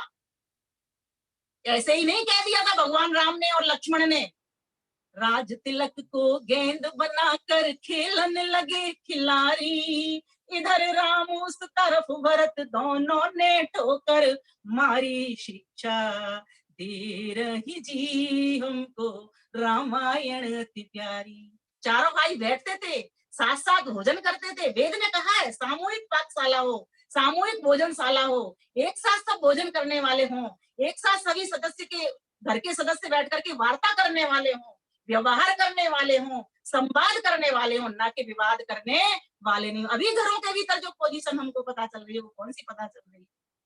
विवाद की पता चल रही। ना वाद हो ना विवाद हो, संवाद हो, जिससे सभी का हित सुनता हो। बताइए ये आश्रम, गृहस्थ आश्रम धन्य धन्य होगा कि नहीं होगा?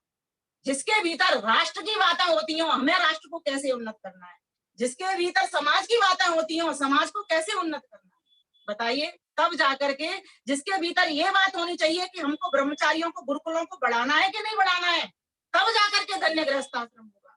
जिस घर के भीतर कहा जाता है कि ऐसी ऐसी बातें होती हो जिनसे धर्म कर्म ही होते हो, तो बताइए वो आश्रम धन्य होगा कि नहीं होगा? तो कहने का भाव यहाँ पर ये है कि कमर घर कैसा हो, देवीशाला, उसको देवीशाला कहा है। ये जो मंदिर है ना, घर है, घर एक मंदिर है, वास्तव में एक मंदिर है।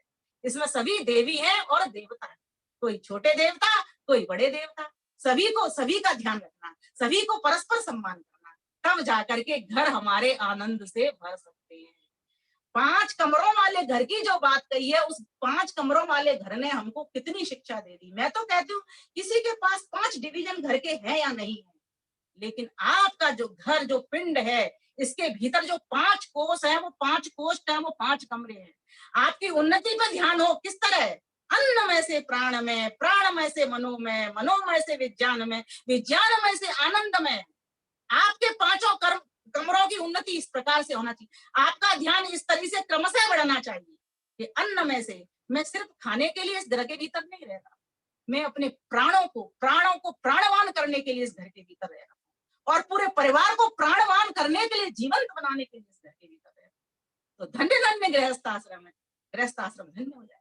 अपने मन को, विचारों को उठाने के लिए और जिनसे सभी को लाभ पहुंचाने के लिए मैं इस घर के भीतर रह रहा हूँ। विज्ञान में, और मैं विज्ञान के आविष्कार के लिए इस घर के भीतर रह रहा हूँ। आनंद में, आनंद को प्राप्त करने और आनंद को प्राप्त करने के लिए इस घर के भीतर रह रहा हूँ। प्रत्येक सदस्य जब इस प्रकार की भावना रखेगा तो जाकर के उसका गृहस्थ आश्रम धन्य हो जाएगा। तो ये तो अथर्ववेद की बात रही। अब आगे बढ़ते हैं। तो कहा घर आनंद से हमारा तभी बढ़ेगा। फिर आगे कहा सानंदम सदनम सुताश्च सुदया, पुत्र हमारे बुद्धिमान हो, क्योंकि कहा जाता है गधे के कितने सारे बच्चे होते हैं, लेकिन सारे ही गधे होते हैं, है ना। लेकिन शेर का एक बच्चा होता है, 1 या 2, तो वो भी सारे शेर ही होते। तो हमारी पुत्र जने तो अस जने के दाता क्या सूर, नहीं तो जननी बांध रहे काहे गवावे नूर। ये हमारे शास्त्र बताते हैं, हमको विद्वान जन सिखाते हैं कि हमारी संतान कैसी हो। तो संतान के लिए एक मंत्र और आपको सुना देती हूँ, अथर्ववेद की भीतर आया है। ये मंत्रों को याद करिए। स्वायुधम स्ववस सुनीतम चतुः समुद्रम धरुणम रयीणाम चरिकृत्यं भूरिमारम् अस्मभ्यं चित्रं वृषणं रयिन्दः, चित्रं वृषणं रयिन्दः। कहा कि पुत्र हमारे कैसे हों। प्रभु से प्रार्थना की गई है मंत्र के भीतर, हे प्रभु हमारे कैसे पुत्र दीजिए, ज्ञानी दीजिए, बलवान दीजिए, दानी दीजिए। अब देखो निरूपण देखिए उसका, किस तरीके से क्रमशः किया है। कहा स्वायुधम, मेरा पुत्र प्रभु ऐसा हो, बलवान हो। जिस घर के भीतर बेटे बेटियां बलवान होते हैं, उनके भीतर के ऊपर कोई भी आंखें नहीं बढ़ा सकता। फौरन 4 भाई जब इकट्ठे होकर के बाहर निकल जाएंगे, कोई दुश्मन हो जाएगा, उसको पटकनी दे देंगे। तो परमात्मा ने ये कहा है कि तुम बलवान बनो, वीर बनो। तो पहला ही शब्द क्या है? स्वायुधम। भगवान राम बलवान थे कि नहीं? आयुधम, उनके पास हथियार थे कि नहीं? आज हमारे घरों में हथियार नहीं है ना। धनुष बाण था उनके पास, हमारे पास न तीर है न तलवार है। हमारे जितने भी महान पुरुष हुए, देवी देवता हुए, उन सभी के पास हथियार रहे। अपनी शक्ति तो उनकी थी, क्योंकि देहन में ना तीर तलवार को, धनुष बाण को जिसकी शक्ति मर गई है वो चला नहीं सकता। स्वयं शरीर से जो बलवान है वही इन तीर तलवारों को भी चला सकता है। तो पुत्र हमारे कैसे हों? वीर बलवान हों, स्वायुधम स्ववश, और मन पर नियंत्रण रखने वाले हों। जितने भी मैं गुण बोलूंगी ये सब भगवान राम के ऊपर घटाते चलना, आपको मिल जाएंगे एक जगह पर। स्ववशम, नियंत्रक हों, पहले छोटा भैया खाएगा, मैं तो खा लूंगा। पहले मेरी बात, माता पिता की बात जो कहेंगे वो मैं मानूंगा। मन पर कंट्रोल कर रहे हैं। राज्य मिल गया तो भी खुश हैं, और वनवास मिल गया तो भी खुश हैं। ना अधिक खुशी हो रही है, ना अधिक दुख। किसी भी स्थिति में समत्वम योग युज्यते, ये स्ववश का अर्थ है। मन पर नियंत्रण रखना। जिस व्यक्ति को इस तरीके से रहना आ जाता है, कोई मेरा शत्रु है, मित्र है, कहीं आंधी है, तूफान है, कहीं दुख है, सुख है, ये सब चलते रहेंगे। जीवन है, इसमें संग्राम है। संग्राम जिंदगी है, लड़ना इसे पड़ेगा।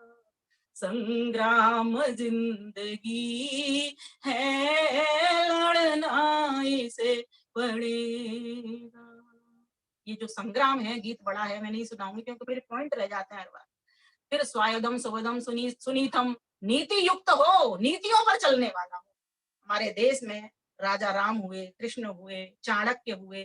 चाणक्य ने राजा बनाया चंद्रगुप्त, नीतियों के आधार पर बनाया। कृष्ण ने महाभारत का युद्ध जीतवाया, नीतियों के आधार पर ही।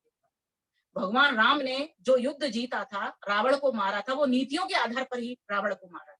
तो कहने नीतिवान हमारा बेटा हो, वीर बलवान हो, नियंत्रक हो, अर्थात इंद्रियों पर नियंत्रण करने वाला हो, और कैसा हो, सुनीतम, नीतियों पर चलने वाला हो, उत्तम नीतियों को बनाने वाला भी हो, सृजन करता भी हो।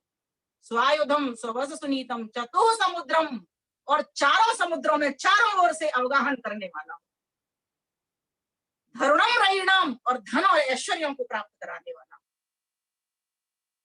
धन के साथ साथ ऐश्वर्यों को दिलाने वाला हो। धन ऐश्वर्य कब दिलाता है? जब उस धन से आप सार्थक कार्य करते हो, तब जाकर के वो, फोन आ गया था, तब जाकर के वो धर्म यश को दिलाने वाला होता है। धन तो आज धनी तो बहुत है, ध्यान दीजिए। कोई व्यक्ति क्या धनी का सम्मान करता है? नहीं ना। किसका सम्मान करता है? दानी का। जिसने धन को त्याग दिया, जिसने धन को त्याग दिया, जिसने धन का दान कर दिया, उसका सम्मान सभी करते हैं, दानी व्यक्ति को। आपके पास 1 करोड़ रुपया है, अगर आप किसी को नहीं दे रहे, आपका कोई सम्मान नहीं होगा। लेकिन जब आप उस 1 करोड़ रुपए का दान कर देते हो, तो आपका सभी सम्मान करते हैं। तो धन कब यश दिलाता है? जब धन से, देखिए, आप कमा के लाते हो, समझो आपने एक बीज को घर में रख लिया, और जब उस बीज को आप अलग अलग क्यारियों में बो देते हो, तो आप अपनी उनको क्यारियों को फलवती कर देते हो, तब जाकर के वो यशवंती होती। किसी को पता चलता है कि तुम्हारा बाग इतना फला फूला है। तो कमाई, धन की कमाई करना तो सिर्फ मात्र एक बीज का काम करना है, लेकिन उसको जब बप देते हैं, चारों ओर उसको फैला देते हैं, तो वो क्या, यश दिलाने वाला होता है। किसी की बेटी का विवाह कर दिया, यश मिल जाए। कितनी भी बड़ी व्याख्या इसकी होती चली जाएगी। आगे बढ़ती हूँ। सुनीतम चतुः समुद्रम धरुणम रयिणाम, धन ऐश्वर्य को दिलाना वाला। चरकृत्यम, चरई वहती, सूर्य चल रहा है, चंद्रमा चल रहा है, इस तरह से चलने वाला हो। क्योंकि जो रुकता है ना, रुकने वाली कलम न लिखती, रुकने वाली घड़ी न चलती, काम करेंगे, जग में ऊंचा नाम करेंगे। रुकने वाला पानी सड़ता, रुकने वाला पहिया अड़ता, हम रुकने की रीत न सीखे, हम झुकने की रीत न सीखे। काम करेंगे, जग में ऊंचा नाम करेंगे। चलाई बहती सूर्या चंद्रमा विवाह, सूर्य चंद्रमा की बात हम चलते ही रहेंगे। एक पल भी नहीं रुकते। जितना उनको ऑर्डर हुआ है, जितना उनको बांधा गया है नियमों में, व्यवस्थित होकर इस प्रकार से जिनका बेटा इस प्रकार से चलता है, समझो उस घर, वो गृहस्थ आश्रम धन्य हो गया। स्वायुधम स्ववस्वनीतम चतुः समुद्रम धरुणम रयिणाम चरकृत्यम भूरिवारम। और हर कोई घर पे आके कह रहा हो, माता जी आपका बेटा तो बड़ा अच्छा है। आज हमारे घर में बहुत सारे, आज हमारे ग्राउंड में बहुत सारे बच्चे खेल रहे है ना। एक बच्चे ने एक बच्चे को पीटा, और तुम्हारे बच्चे ने तो दोनों का झगड़ा भी शांत करा दिया और दोनों को आपस में मिला दिया। माता जी तुम्हारा बेटा बड़ा अच्छा है। ये तो एक छोटे स्तर की बात बता रहे, इसको ऊपर और लेते चले जाइए।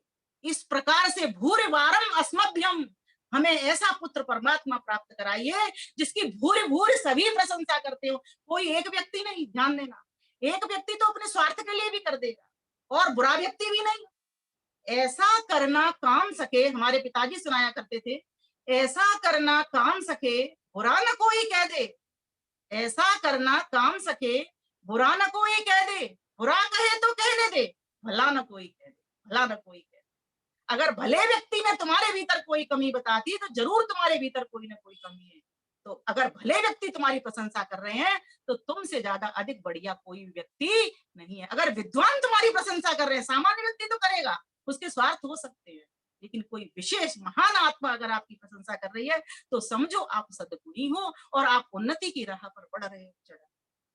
तो कहा भूरिवारम अस्मभ्यम, हम हमारे लिए, हे प्रभु हमारे लिए क्या दो, चित्रम वृषणम रहीम दा, अद्भुत वृषणम बलवान, रहीम धन ऐश्वर्य से सजा हुआ, यश कीर्ति की पताका फहराता हुआ हमको पुत्र अर्थात पुत्रियां, कोई भी हो सकता है, पुत्र व पुत्री एक ही बात है, संतान, ऐसे पुत्र पुत्रियां हमारे घर के भीतर आए। बताइए, जिसके घर के भीतर ऐसे बच्चे हों, नाम कमाने वाले हों, वो घर गृहस्थ आश्रम क्यों न धन धान्य से पूरित हो जाएगा, क्यों न धन्य धन्य हो जाएगा। आगे की बात चलती हूँ।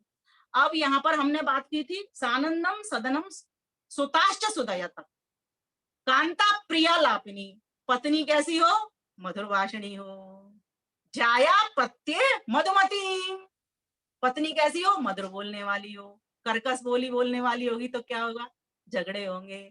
सुकरात को सुना है आपने, महान दार्शनिक विद्वान थे वो। और दार्शनिक जो व्यक्ति होते हैं, आज की भाषा में दर्शनाचार्य, जो दार्शनिक व्यक्ति होते हैं वो मौन अधिक रहते हैं, सुनते अधिक हैं और उसका उतना ही बोल करके जवाब देते हैं जितनी आवश्यकता है, अगर नहीं होती तो फिर मौन ही रह जाते हैं। एक बार सुकरात की पत्नी आई, बहुत झगड़ते झगड़ते उल्टा सीधा बोलते हुए, और ऐसे लोगों को दुर्भाग्य से पत्नियां ऐसी मिल जाया करती हैं। पति बड़े खुश हो रहे हैं, अभी इनकी भी खिंचाई कर दूंगी मैं, अभी रुकिए, अभी मेरे पास बहुत सारे सूत्र हैं ऐसे। तो ये थोड़ी सी ऐसी बात है कि हम लोग पत्नी है तो हम तो अपनी बुराई अपने आप कर लेते हैं, पर ऐसा नहीं है। ये बात समझने के लिए भी होती है कि हम तंदुरुस्त बने, इसीलिए मैं इस बात को कह रही हूँ, हम कमजोर ना बने। तो आए सुकरात की पत्नी, झगड़ते झगड़ते उनके पास आई और बहुत उल्टा सीधा बोला, इतना उल्टा सीधा बोला कि पड़ोसी इकट्ठे हो गए सारे के सारे, इनके घर में क्या हो रहा है, क्या हो रहा है, क्यों ये इसके ऊपर झगड़ रही है। रोज का नाटक था, एक दिन का था नहीं, उस दिन कुछ ज्यादा ही हो गया। सुकरात बोले नहीं, मौन होकर के चुपचाप बैठे रहे। फिर उसको लगी कि ये तो उत्तर ही नहीं दे रहा, बहुत बार कहा उसको, हिलाया डुलाया कि तू कुछ तो बोलो, कुछ तो बोलो, मैं इतना बोल रही हूँ, चीख रही हूँ, तुम्हारे ऊपर कोई कान भाई जूम नहीं रेंग रही है। बोलती गई, पड़ोसी इकट्ठे हो गए, पूरा मोहल्ला आ गया और बाहर से भी और लोग भी आ गए। सुन करके इतनी तीखी उसने आवाज कर दी। तो फिर उसको कुछ नहीं हुआ तो वो जाकर के क्या करती है, एक लोटे में जल भर लाई और सुकरात के ऊपर पटक दिया उसने। तब पड़ोसी बोलने लगे, पत्नी तो क्या बोलती, पड़ोसी बोले भाई तू अब तो बोल जा, इसने तेरे ऊपर ये जल का लोटा उड़ेल दिया, पूरी थमेड़ी उठा करके पटक दी, अब तो बोल जा। तो कह रहे क्या बोलूं, पहले बादल गरज रहे थे और अब बरस रहे हैं, क्या बोलूं। ऐसे विनम्र व्यक्ति, दार्शनिक स्वभाव के व्यक्ति, अब ये चीज ना पति के ऊपर भी घट सकती है और पत्नियों के ऊपर भी घट सकती है। कई बार मैंने देखा है पत्नी शांत होती है लेकिन पति भी ऐसे हो जाएगा। जितेंद्र भाई अधिक खुश मत होना। भाभी भी सुन रही होंगी इसको, अधिक खुश मत होना, ये किसी के साथ भी घट सकती है ये घटना। तो ये तो सिर्फ मात्र एक उदाहरण है समझाने के लिए। और ज्यादातर जितने भी जोक बनते हैं, मैं तो पत्नियों के ऊपर ही क्यों बनते हैं। पत्नी बेचारी इतनी सीधी होती है कि वो बना ही नहीं पाती है पति के ऊपर। वो तो क्योंकि हमें सिखाया यही दिया जाता है कि पति परमेश्वर होता है। ये अच्छी बात है। परिवार में सुख शांति, अगर एक व्यक्ति बोल रहा है तो दूसरा व्यक्ति का मौन हो जाना बहुत अच्छी बात है। तो कहा हमें ऐसे पुत्र प्राप्त हो और फिर पत्नी कैसी हो, मधुर भाषा। एक कवि ने तो यहाँ तक लिख दिया, जितेंद्र भाई, मैं बोलूंगी इस बात को, वो चाहत है न हमें मन से, वो चाहत है न हमें मन से, यह भेद सभी से छुपाती रहो, परवाह तुम्हारी नहीं करते, सौभाग्य इसे भी मनाती रहो, वो नेह नहीं तुमसे करते, तुम नेह के नाते निभाती रहो, जिस पैर से वो ठुकराते तुम्हें, उसकी रज शीश चढ़ाती रहो। इसका मतलब ये कदापि मत समझना कि अन्याय को सहन करना है। अन्याय नहीं है यहाँ पर। कई बार छोटी छोटी बातें ऐसी हो जाती, आपस में टकराव हो जाता है, बिखराव हो जाता है, तो उसको हमें समेटना आना चाहिए, ये इसीलिए कही है। तो इस प्रकार से कांता प्रियालापिनी, इसके लिए भी बहुत सारे सूत्र हो सकते हैं। अघोर चक्षु अपतिग्नि स्योना शगमा सुषेमा स्वयमा गृहेभ्य वीरसुदेव्य कामा समकार्यसीमयि सुमनस्य माना। और भी कार्येषु मंत्री कर्णेषु दासी भोजेषु माता शयनेषु रंभा धर्मेनुकूला क्षमया धरित्री भार्या च षड्गुणवती दुर्लभ। तो इस प्रकार से अघोर चक्षु कैसी हो, क्रोध वाली, लाल लाल आंखें नहीं हो, पति घर में आया है लाल लाल आंखें नहीं, पूरे दिन भर का पत्नियां इकट्ठा करके चिट्ठा लेकर के बैठ जाती हैं, ऐसा नहीं। मधु मन में निक्रमणम मधु मन में परायणम वाचा वदा में मधुमत भूया सम्मत, ऐसा व्यवहार हो। अनुव्रतः पितु पुत्रो मात्रा भवत सम्मना जाया पत्ते मधुमती वाचम वदत सांत्वना। परस्पर दोनों एक दूसरे के हितकर वाणी बोले, प्रियकर वाणी बोले, रुचिकर वाणी बोले। तो बताइए गृहस्थ आश्रम में, और बहुत से परिवार में देखती हूँ सही मायने में स्वर्ग आश्रम। क्यों? क्योंकि स्वर्ग आश्रम से पहले वो त्याग आश्रम है, त्यागस्थली, तपस्थली है। क्योंकि परिवार के भीतर तब तक आनंद नहीं हो सकता जब तक त्याग नहीं है, समर्पण नहीं है, धैर्य नहीं है, सहनशीलता नहीं है, क्षमा नहीं है, तब तक परिवार में आनंद रह नहीं सकता, गृहस्थ में आनंद रह नहीं सकता। तो धन्य धन्य आश्रम को करने के लिए और स्वर्ग जैसा आश्रम बनाने के लिए हम सभी के भीतर ये गुण आने बहुत आवश्यक है। आगे चलते हैं। कांता प्रियालापिनी सन मित्रम, मित्र कैसे हो? बोलिए मेरे साथ। पापा निवार्यति योजयते हिताय गुह्यान गुह्यते गुणान प्रकटी करोति आपद्गतं च न जहाति ददाति काले सनमित्र लक्षणमिदं प्रवदन्ति संत, प्रवदन्ति संत। संत जन हमको सुनाया करते हैं। क्या सुनाते हैं? मित्र कौन होता है? मित्र जो पापा निवार्यति, पापों से पृथक रखता है, पापों से छुड़ाने वाला होता है। योजते हिताय, हितकर योजनाएं बताता है, धर्म कर्म में लगाने वाला होता है, अच्छी अच्छी बातें समझाता है, सुलझाता है, उसको मित्र जानना। आज संसार में स्वार्थी मित्र हैं, लेना तो चाहते हैं, देना कुछ भी वो नहीं चाहते। गुह्यान गुह्यति, और जो उसके भीतर कोई छोटी मोटी बुराई है उसको छुपा लेते हैं, किसी के सामने बयान नहीं करते। आज हम किसी के सामने किसी की बुराई को कहने से नहीं चुकते, भलाई तो कहेंगे या ना कहेंगे, लेकिन बुराई को बस से कह देंगे कि उसमें ये कमी। और अगर हमने किसी की भलाई कहना प्रारंभ कर दिया, इस प्रकार से परिवार में देवरानी जेठानी की बुराई कर देती है, जेठानी बुराई देवरानी की बुराई कर देती है, सास बहू की बुराई करती है, बहू सास की बुराई करती है। ये जो सीरियल आते हैं ना सास बहू के झगड़े के, सारा खेल ये इसने बिगाड़ दिया है। इनको जितना हम कम देखेंगे, और इस मंच पर तो मुझे लगता है कोई भी ऐसी माता बहन नहीं है और भाई नहीं है जो टीवी के ऐसे कार्यक्रमों को देखता हो, ये मैं जानती हूँ। क्योंकि यहाँ पर तो ये सृजनकर्ता नारियां हैं सभी। देखो अभी उषा माता जी ने अपनी कविता रची, सुषमा बुद्धराजा जी ने अपने भजन सुनाए, है ना, और भी अन्य माताओं ने अपने भजन सुनाए। कितने सुंदर सुंदर भजन सुनाती हैं पूरे दिन। और अभी तो इन ऑनलाइन वेबिनारों से इतना बढ़िया हो गया है कि सभी तैयारी करती हैं, तैयार हो करके सुनाती हैं। बताइए ये कितनी अच्छी बात है। तो मैं तो आयोजकों को धन्यवाद कहूंगी और इस मंच के संयोजक श्रीमान जितेंद्र भाई को धन्यवाद कहूंगी कि इतनी सुंदर व्यवस्था करके हमको भी मंच देते हैं और इस मंचों का लाभ सभी तक पहुंचाने में प्रयास रहता है। तो हमको इनकी संख्या बढ़ा करके इसको आगे आगे प्रोग्रामों को भेजना चाहिए, पत्रकों को। तो कहा कि कैसा मित्र होना चाहिए? आपदगतम, और जब विपत्ति आ जाए तब उसका साथ देने वाला हो, तब नहीं छोड़े। और आज कैसे मित्र है? जब विपत्ति पड़ गई दुख में जरूर संग छोड़ देते हैं, सुख में तो चाहते हैं कि ये मित्र बन जाए। किसी के बेटे का विवाह हो रहा हो ना, तो फटाफट चाहेंगे ये कार्ड हमें देने आए, बुलाने आए, हम उसके यहाँ जाएंगे। लेकिन किसी के यहाँ अगर कोई नुकसान हो गया, परेशानी आ गई, तो उसको खड़ा करने की ताकत हमारे भीतर नहीं है। तो हम सभी क्या करें?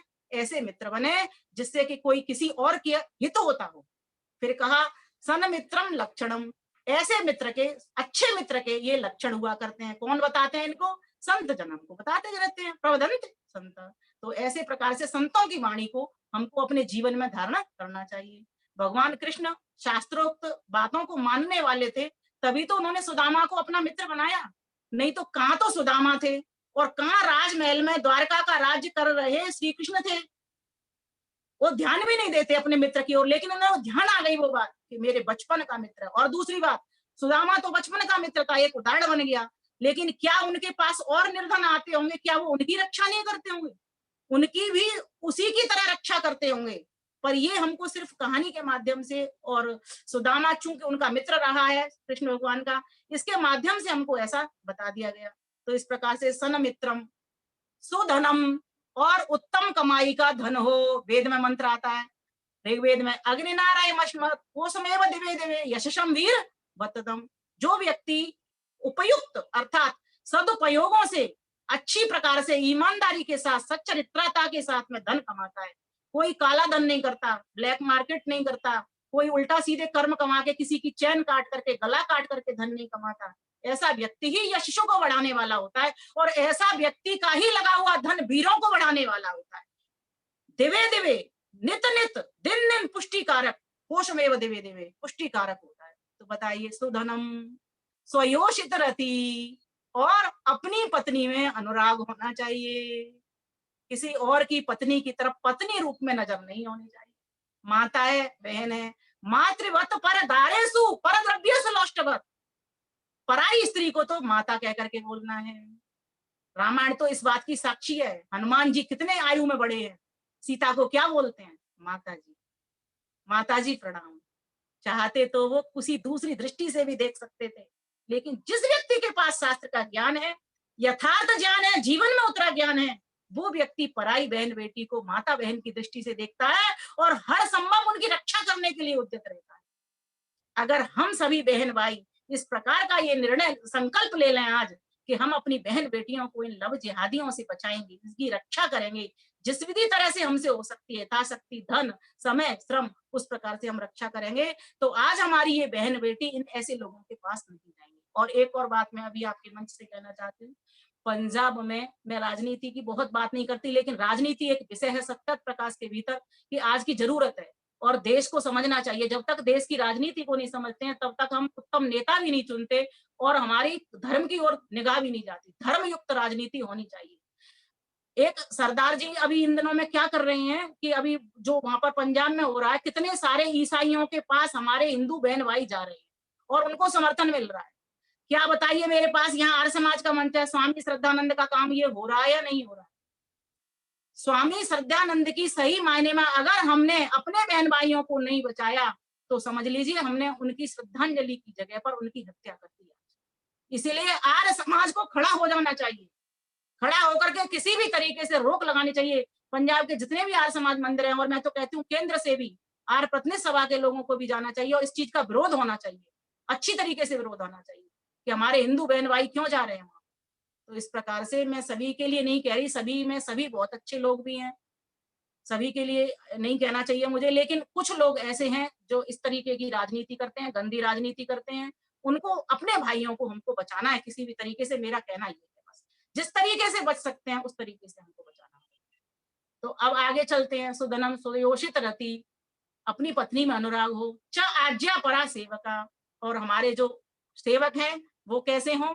तो सेवक कहते हैं आज्ञाकारी सेवक होने चाहिए, क्योंकि जिस घर के भीतर एक गरुड़ पुराण के भीतर एक श्लोक आता है, वहां लिखते हैं वो, दुष्टा भार्या शतम मित्रम भृत्य च उत्तरदायक ससर्पे च गृहे वासो मृत्यु एव न संशय। वहां पर मृत्यु होना संशय नहीं है कुछ भी, अवश्य मृत्यु ही हो जाएगी। जिस घर के भीतर कैसे कैसे बुरे व्यक्ति हो, अगर दुष्टा भार्या, दुष्ट कठोर स्वभाव वाली पत्नी है, छठम मित्रम, और मित्र दुष्ट हैं, पक्के दगाबाज हैं, धोखेबाज हैं, भृत्यम च उत्तरदायक, और जो नौकर हैं, सेवक हैं, वो उत्तर देने वाले हैं। तो स्वामी जगदीश्वरानंद सरस्वती अपनी पुस्तक में बड़ा सुंदर लिखते हैं उसका उदाहरण। वो लिखते हैं कि एक सेवक को एक स्वामी मालिक आवाज लगा रहा है कि जाकर के देखना छोटू, बाहर वर्षा हो रही है कि नहीं हो रही है। तो वो छोटू बोलता है कि हाँ हो रही है वर्षा, तो मैंने बिल्ली को छू करके देखा, बिल्ली भीगी हुई आई थी। फिर उन्होंने कहा कि बत्ती बुझा दे छोटू, तो कहते आप अपनी आंख बंद कर लो, बत्ती बुझी है चाहे जली है। ये उत्तर देने वाले नौकर हैं। ऐसे नौकरों से घर में धन्य दाने नहीं होते गृहस्थ। फिर कहा कि छोटू दरवाजा बंद कर दे। छोटू कहता है 2 काम मैंने कर दिया, तीसरा एक काम आप कर लो। इस प्रकार से हमारे सेवक सेविकाएं जब उत्तर दे देते हैं, बताइए क्या घर चल सकता है इस तरह से? नहीं। क्या घर धन्य धान्य से भर सकता है? नहीं। सेवा का काम सेवक का, सेवक पूरा तरीके से करे, इसकी भी जिम्मेवारी हमारी गृहस्थियों की होती है। तो जिस घर के भीतर सेवक इतने सुंदर है, हनुमान जी सेवक बने थे, भगवान राम के सेवक, बताइए राम जी को तारणहार बन गए वो तो। हनुमान जी ने जो काम किया वो काम आज तक कोई बिरला सेवक नहीं कर पाया। हम सभी सेवक बने, परिवार के सेवक बने, समाज के सेवक बने, राष्ट्र के सेवक बने, अधिकारों से पहले कर्तव्यों की पालना करने वाले बने। फिर आगे कहा आज्ञा पराच सेवका आतिथ्यम न वे, जितेंद्र भाई गाइए, बड़ा फेमस है ये। न वे प्रपादो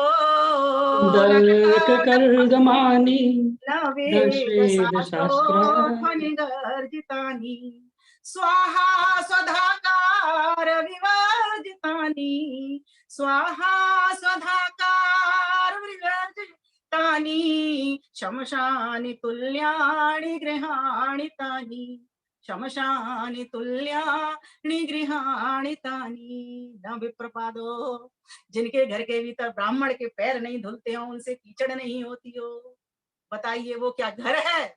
अर्थात जब ब्राह्मण नहीं आएंगे तो तुम कैसे बनोगे? तुम्हें जो शिक्षा मिलती है वो ब्राह्मणों की संगति से ही मिलती है।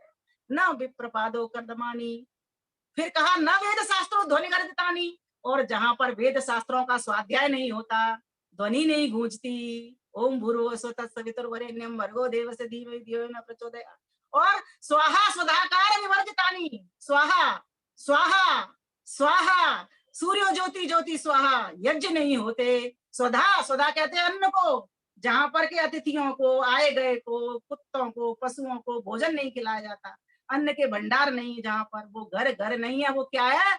शमशानि तुल्यानि गृहाणि तानि, वो शमशान के तुल्य ही है।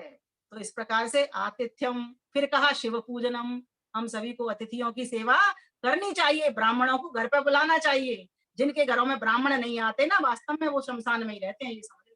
जिनके घर में दो बात है, संतान नहीं है और जिनके घर में सज्जन नहीं है, ये दो बातें याद कर लेना।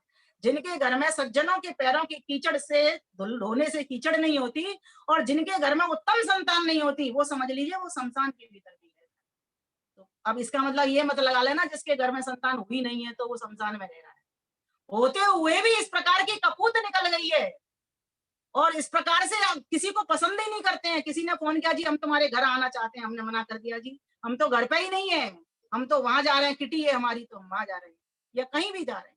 तो कहा आतिथ्यम शिव पूजनम, और नित्य प्रति सुबह शाम संध्या उपासना पूजा जिनके घर के भीतर होती हो, वो गृहस्थाश्रम धन्य है।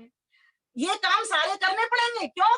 धर्म, अर्थ, कर्म, ये तीन काम आप गृहस्थी में कर रहे हो, लेकिन मोक्ष की जब सीढ़ी चढ़ोगे तो आपकी उपासना बहुत जरूरी है, आपकी संध्या बहुत जरूरी है, अर्थ मनन चिंतन के साथ में संध्या बहुत जरूरी है। तद जपः तदर्थ भावना, भावना बना करके, एक लक्ष्य बना करके करना बहुत जरूरी है। बहुत सारे मैंने गृहस्थी देखे हैं जो कि अपने पूरे दिन भर को इस प्रकार से बनाते हैं, दोनों वक्त संध्या करते हैं, यज्ञ नित्य प्रति उनके घर के भीतर रहता है, संतानों पर विशेष ध्यान दिया करते हैं, अतिथियों की खूब सेवा करते हैं। इसको अगर एक शब्द में कहूं तो ऐसे होगा, पंच यज्ञों की पालना, ब्रह्म यज्ञ से लेकर के बलवैश्व देवी यज्ञ तक जिनके घरों के भीतर नित्य प्रति होते हैं, वही समझना धन्यो गृहस्थाश्रम। शिव पूजनम प्रतिदिनम मिष्ठान्न पानम गृहे, मधुर वार्ता हो, मधुर भोजन हो। इसका मतलब ये नहीं है कि रोज रसगुल्ले थाली में हो, मधुर वार्ता हो, मधुर भोजन हो, है ना। इस प्रकार मधुर भजन हो, भोजन भजन वार्ता, है ना, ये सब मधुर मधुर हो, तो समझिए वो धन्यो गृहस्थ आश्रम। शिव पूजनम मिष्ठान्न पानम गृहे प्रतिदिनम। फिर साधो संगम उपासते, और सज्जन पुरुषों का संग हो, दुर्जनों के संग ना बैठना, ना वार्ता करना, सज्जनों के संग रहना, ज्ञानी पुरुषों के साथ रहना। शिक्षा लेने के लिए जिस क्षेत्र की आप शिक्षा लेना चाहते हो, ऐसे व्यक्ति के पास अधिक समीपता करना। ईश्वर से आप आनंद पाना चाहते हो, ईश्वर की समीपता करना। ईश्वर से बड़ा कोई सज्जन नहीं। दूसरे नंबर पर विद्वान, विद्वानों से बड़ा कोई सज्जन नहीं है। यहाँ पर सज्जन से मतलब विद्वान, जो दो दिलों को जोड़ करके दूर कर दे व्यवधान, जिनकी कष्ट है, परेशानियां, उन कष्टों को, व्यवधानों को दूर करते हैं, वही समझना विद्वान। सिर्फ कोरा मेरी तरह ज्ञान हो वो विद्वान नहीं है। जिसका जीवन भी अच्छा हो वो विद्वान है। सीता माता की तरह जीवन हो, राम भगवान की तरह जीवन हो, कृष्ण की तरह जीवन हो, है ना, महर्षि दयानंद की तरह जीवन हो, वो विद्वान है। वो विद्वान की कोटि में आते हैं। क्योंकि मेरा तो विद्वान से सीधा सीधा ये शब्द ज्ञान तो हम ले लेते हैं, पढ़ लेते हैं, लेकिन जब तक वो क्रियात्मक योग में नहीं आपके मुंह उतरता, तब तक वो विद्वता को दिखाने वाला नहीं है, विद्वता को बताने वाला नहीं है, और न किसी के जीवनों को बनाने वाला। तो आगे क्या कहा, प्रतिदिनम मिष्टान्न पानम गृहे साधो संगम उपासते ही सततम धन्यो गृहस्थ आश्रम। ऐसे गृहस्थ आश्रम के लिए मैं बार बार धन्यवाद देती हूँ। और ऐसा ही गृहस्थ आश्रम है जो कि हमको स्वर्ग की सीढ़ी पर, मोक्ष की सीढ़ी पर ले जाने वाला है। बस इसमें हम फंसे नहीं, इसमें हम उलझे नहीं, इसमें हम बसें तो ठीक, लेकिन औरों के भी घरों को बसाना सीखें। इस प्रकार से हमारी भावना जिस दिन बन जाएगी ध्यान उपासना करते हुए, उस दिन हम इस अपने उससे ताकत के साथ कह सकेंगे, धन्यो गृहस्थाश्रम, धन्यो गृहस्थाश्रम। तो आइए गीत की कुछ पंक्तियां आपके लिए समर्पित करती हूँ। बिल्कुल नवीन गीत है इस मंच के लिए। 53 मिनट हो चुके हैं, लेकिन फिर भी मेरी इच्छा होती है और आपकी अनुमति भी हो तब मैं इसको बोलूं तो ज्यादा अच्छा रहता है। सभी माताएं बहनें सुन रही हैं, फिर उनको भी नंबर नहीं आ पाएगा, मैं अगर बोल दूंगी तो पूछ लीजिए पहले उनसे। नहीं, अब किसी का नंबर नहीं आना। अच्छा, अब इसके बाद शांति पाठ ही होना है बस। धन्यवाद। एक बार रचना पूजा जी के 2 शब्द सुनेंगे, फिर आशीर्वाद। आप ऐसा करेंगे, एक वो रख लेंगे भजन संध्या, है ना, तो सभी को एक साथ मौका मिल जाएगा। चलिए, ये अभी नई रचना है, एकदम से अभी कहीं नहीं आपके यहाँ से प्रकाशित हो रही है। तर्ज है सारे जहां के मालिक। जिस घर में पति व पत्नी रहते हो प्यार से मिल, उस घर कभी न होवे पीड़ा व कष्ट दिल। जिस घर में पति व पत्नी रहते हो प्यार से मिल, उस घर कभी न होवे पीड़ा व कष्ट दिल। करते वे काम जो भी वेदोक्त चर्या धारण, संगते सुजान घर में आते यज्ञ पालन। बेटी मधुर परस्पर बोली, मधुर परस्पर मुस्कान होठ यदि खिल, उस घर कभी न होवे पीड़ा व कष्ट दिल। जिस घर में पति व पत्नी रहते हो प्यार से खिल, उस घर कभी न होवे पीड़ा व कष्ट दिल। आगे, संताने सी होती गाथा रामायण गाती, जो राम आज्ञाकारी सीता सी बेटी पाती। कौशल्या दशरथ होके आदर्श छोड़े तो दिल, उस घर कभी न होवे पीड़ा व कष्ट दिल। जिस घर में पति व पत्नी रहते हो प्यार से मिल, एक हो जा जिस तरह, एक हो जा इस तरह जो प्राण तन का ठोर है, फिर न कोई ये कहे मैं और हूँ तू और है, मैं और हूँ तू और। स्वाध्याय पुस्तक नित प्रति जहाँ पे होता, भोजन इकट्ठा सबका प्रीति से भर के होता। तप त्याग धैर्य सेवा, तप त्याग धैर्य सेवा, सद्गुणों से उर हो झिलमिल, उस घर कभी न होवे पीड़ा व कष्ट दिल। जिस घर में पति व पत्नी रहते हो प्यार से मिल, उस घर कभी न होवे पीड़ा व कष्ट दिल। और महत्वपूर्ण बात है, जहाँ सप्त स्वर है मिलते हो कर्ण प्रिय सब खिलते, जहाँ सप्त स्वर है मिलते हो कर्ण प्रिय सब खिलते, हो ताल मेल ऐसा एक दूजे की हाँ चलते, उज्ज्वल विमल तरंगे, उज्ज्वल विमल तरंगे निकले जहां से प्रतिपल, उस घर कभी न होवे पीड़ा व कष्ट दिल। जिस घर में पति व पत्नी, जिस घर में पति व पत्नी रहते हो प्यार से मिल, उस घर कभी न होवे पीड़ा व कष्ट दिल, पीड़ा व कष्ट दिल। तो प्यारे भाइयों बहनों, हम सभी को अपने परिवार में इस प्रकार से प्यार बसाना है, प्यार को बढ़ाना है और अपने तक ही सीमित नहीं रहने देना, जब तक वो परम प्रभु प्यारे की हमको मंजिल प्राप्त नहीं हो सकती। और ये गृहस्थ आश्रम निश्चित ही आपको एक दिन मोक्ष की सीढ़ी पर पहुंचाने वाला है। यह कोई नरक का द्वार नहीं है, ये गृहस्थ आश्रम स्वर्ग आश्रम है, सुख की सीढ़ी है।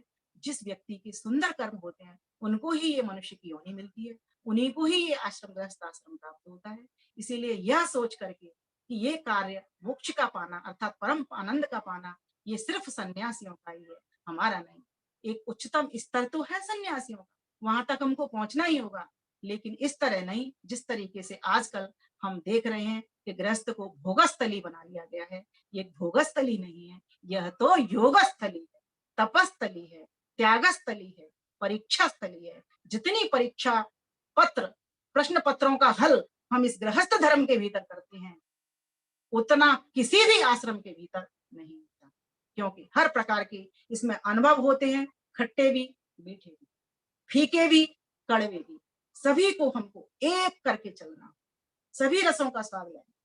षड रस से ये शरीर बना, षड रस से हमको अपना सुंदर रसों से हमको मन बना। रसो वैसा, रसो वैसा, रसो वैसा। इन्हीं शब्दों के साथ मैं अपनी वाणी को विराम देती हूँ। सभी गृहस्थियों को भूयो भूयो नमः करती हूँ और गृहस्थ आश्रम धन्य धन्य गृहस्थ आश्रम, धन्य धन्य गृहस्थ। ओम शांति शांति शांति। प्यारे भाई जितेंद्र जी को साधुवाद। मुझे अपनी बात कुछ कहने का अवसर दे देते हैं हर मास में एक बार, तो बहुत बहुत आपका आभार, बहुत बहुत आपको प्यार, आशीर्वाद और खूब पुष्पों की बरसात। नमस्ते, धन्यवाद।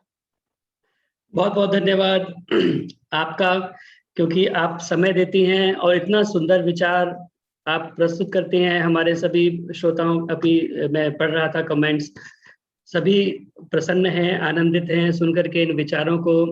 सभी को बहुत अच्छे लगे हैं। गृहस्थ के ऊपर बहुत सुंदर, इतने सारे प्रसंग, इतने सारे उदाहरण, इतने सारे श्लोक, इतने सारे आपने रेफरेंसेस दिए हैं कि वास्तव में मुझे सुन करके बहुत अच्छा लग रहा था। मुझे खुद को बहुत पसंद है विभिन्न जो है अलग अलग जब हम वो देते हैं, तो बहुत ही सुंदर चर्चा आपने गृहस्थ आश्रम की और इतने सारी बातें बताई। अगर मैं चर्चा उसमें से करूं तो बहुत लंबा समय उसके अंदर लग जाएगा। सारी ही एक से बढ़ करके एक उसके अंदर आपने उदाहरण और इतने अच्छे प्रसंग आपने दिए हैं।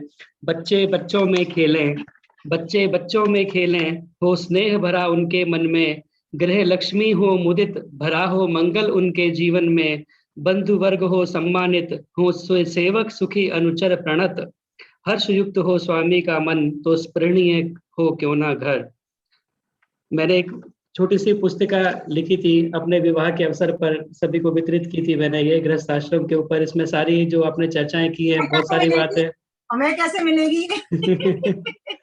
जब मिलेंगे फिर कभी मैं आपको पहुंचाऊंगा, क्योंकि उस समय तो सॉफ्ट कॉपी का भी सिस्टम नहीं था।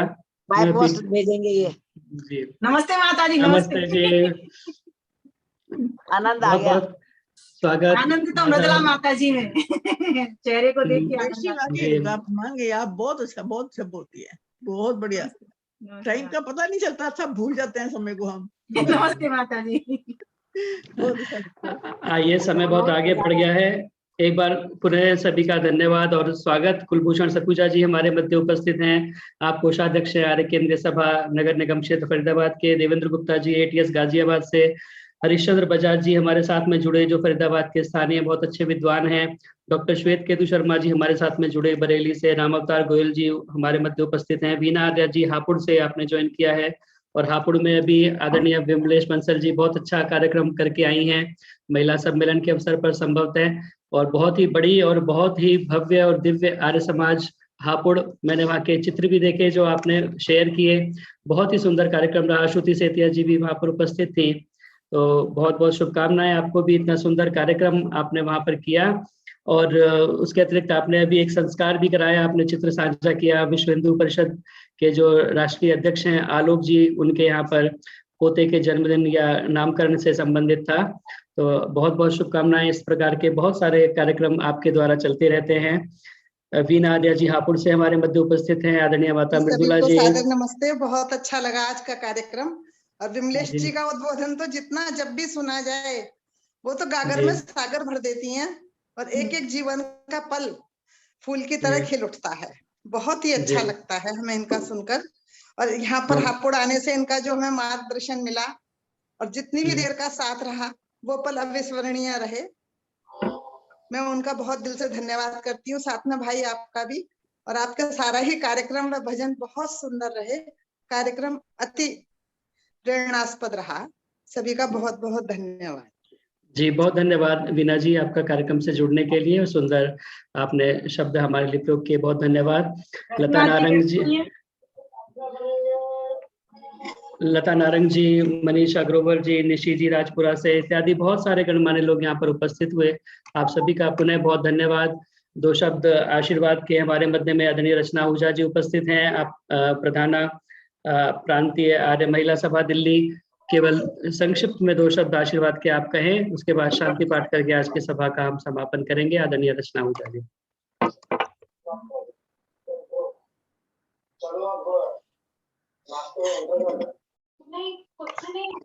रचना आहूजा जी कृपया अनम्यूट करें। नमस्ते जी, सभी को सादर नमस्ते। मेरी आवाज आ रही है? हाँ जी, आ रही है।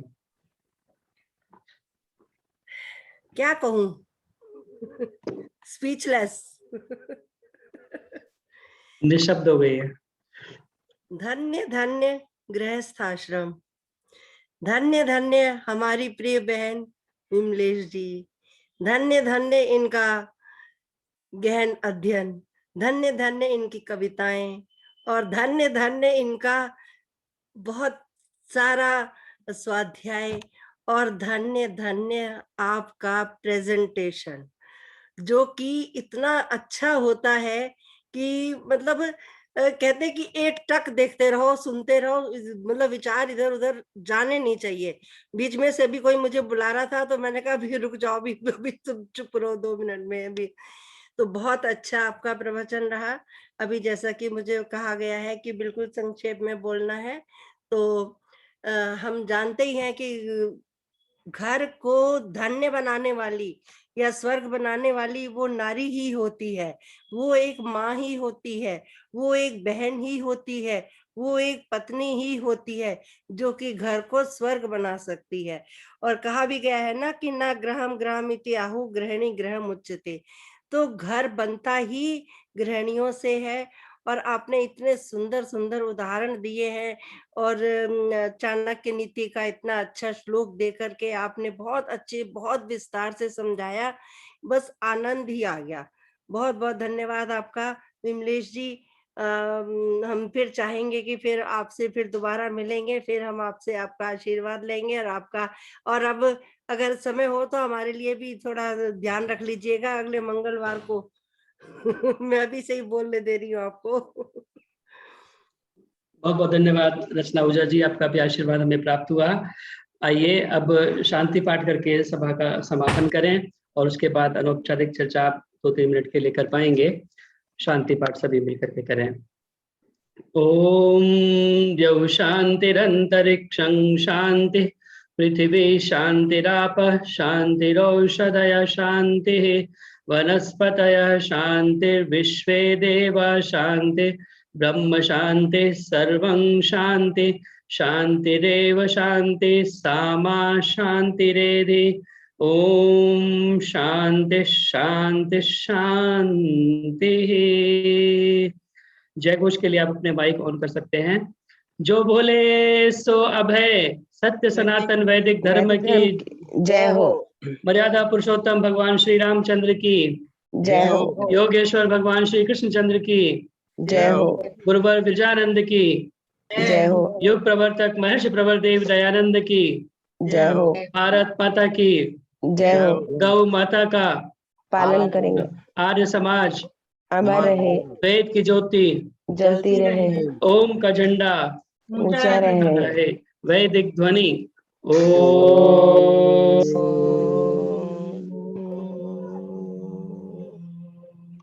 वैदिक अभिवादन। सभी को सभी को सादर नमस्ते। सभी का पुनः पुनः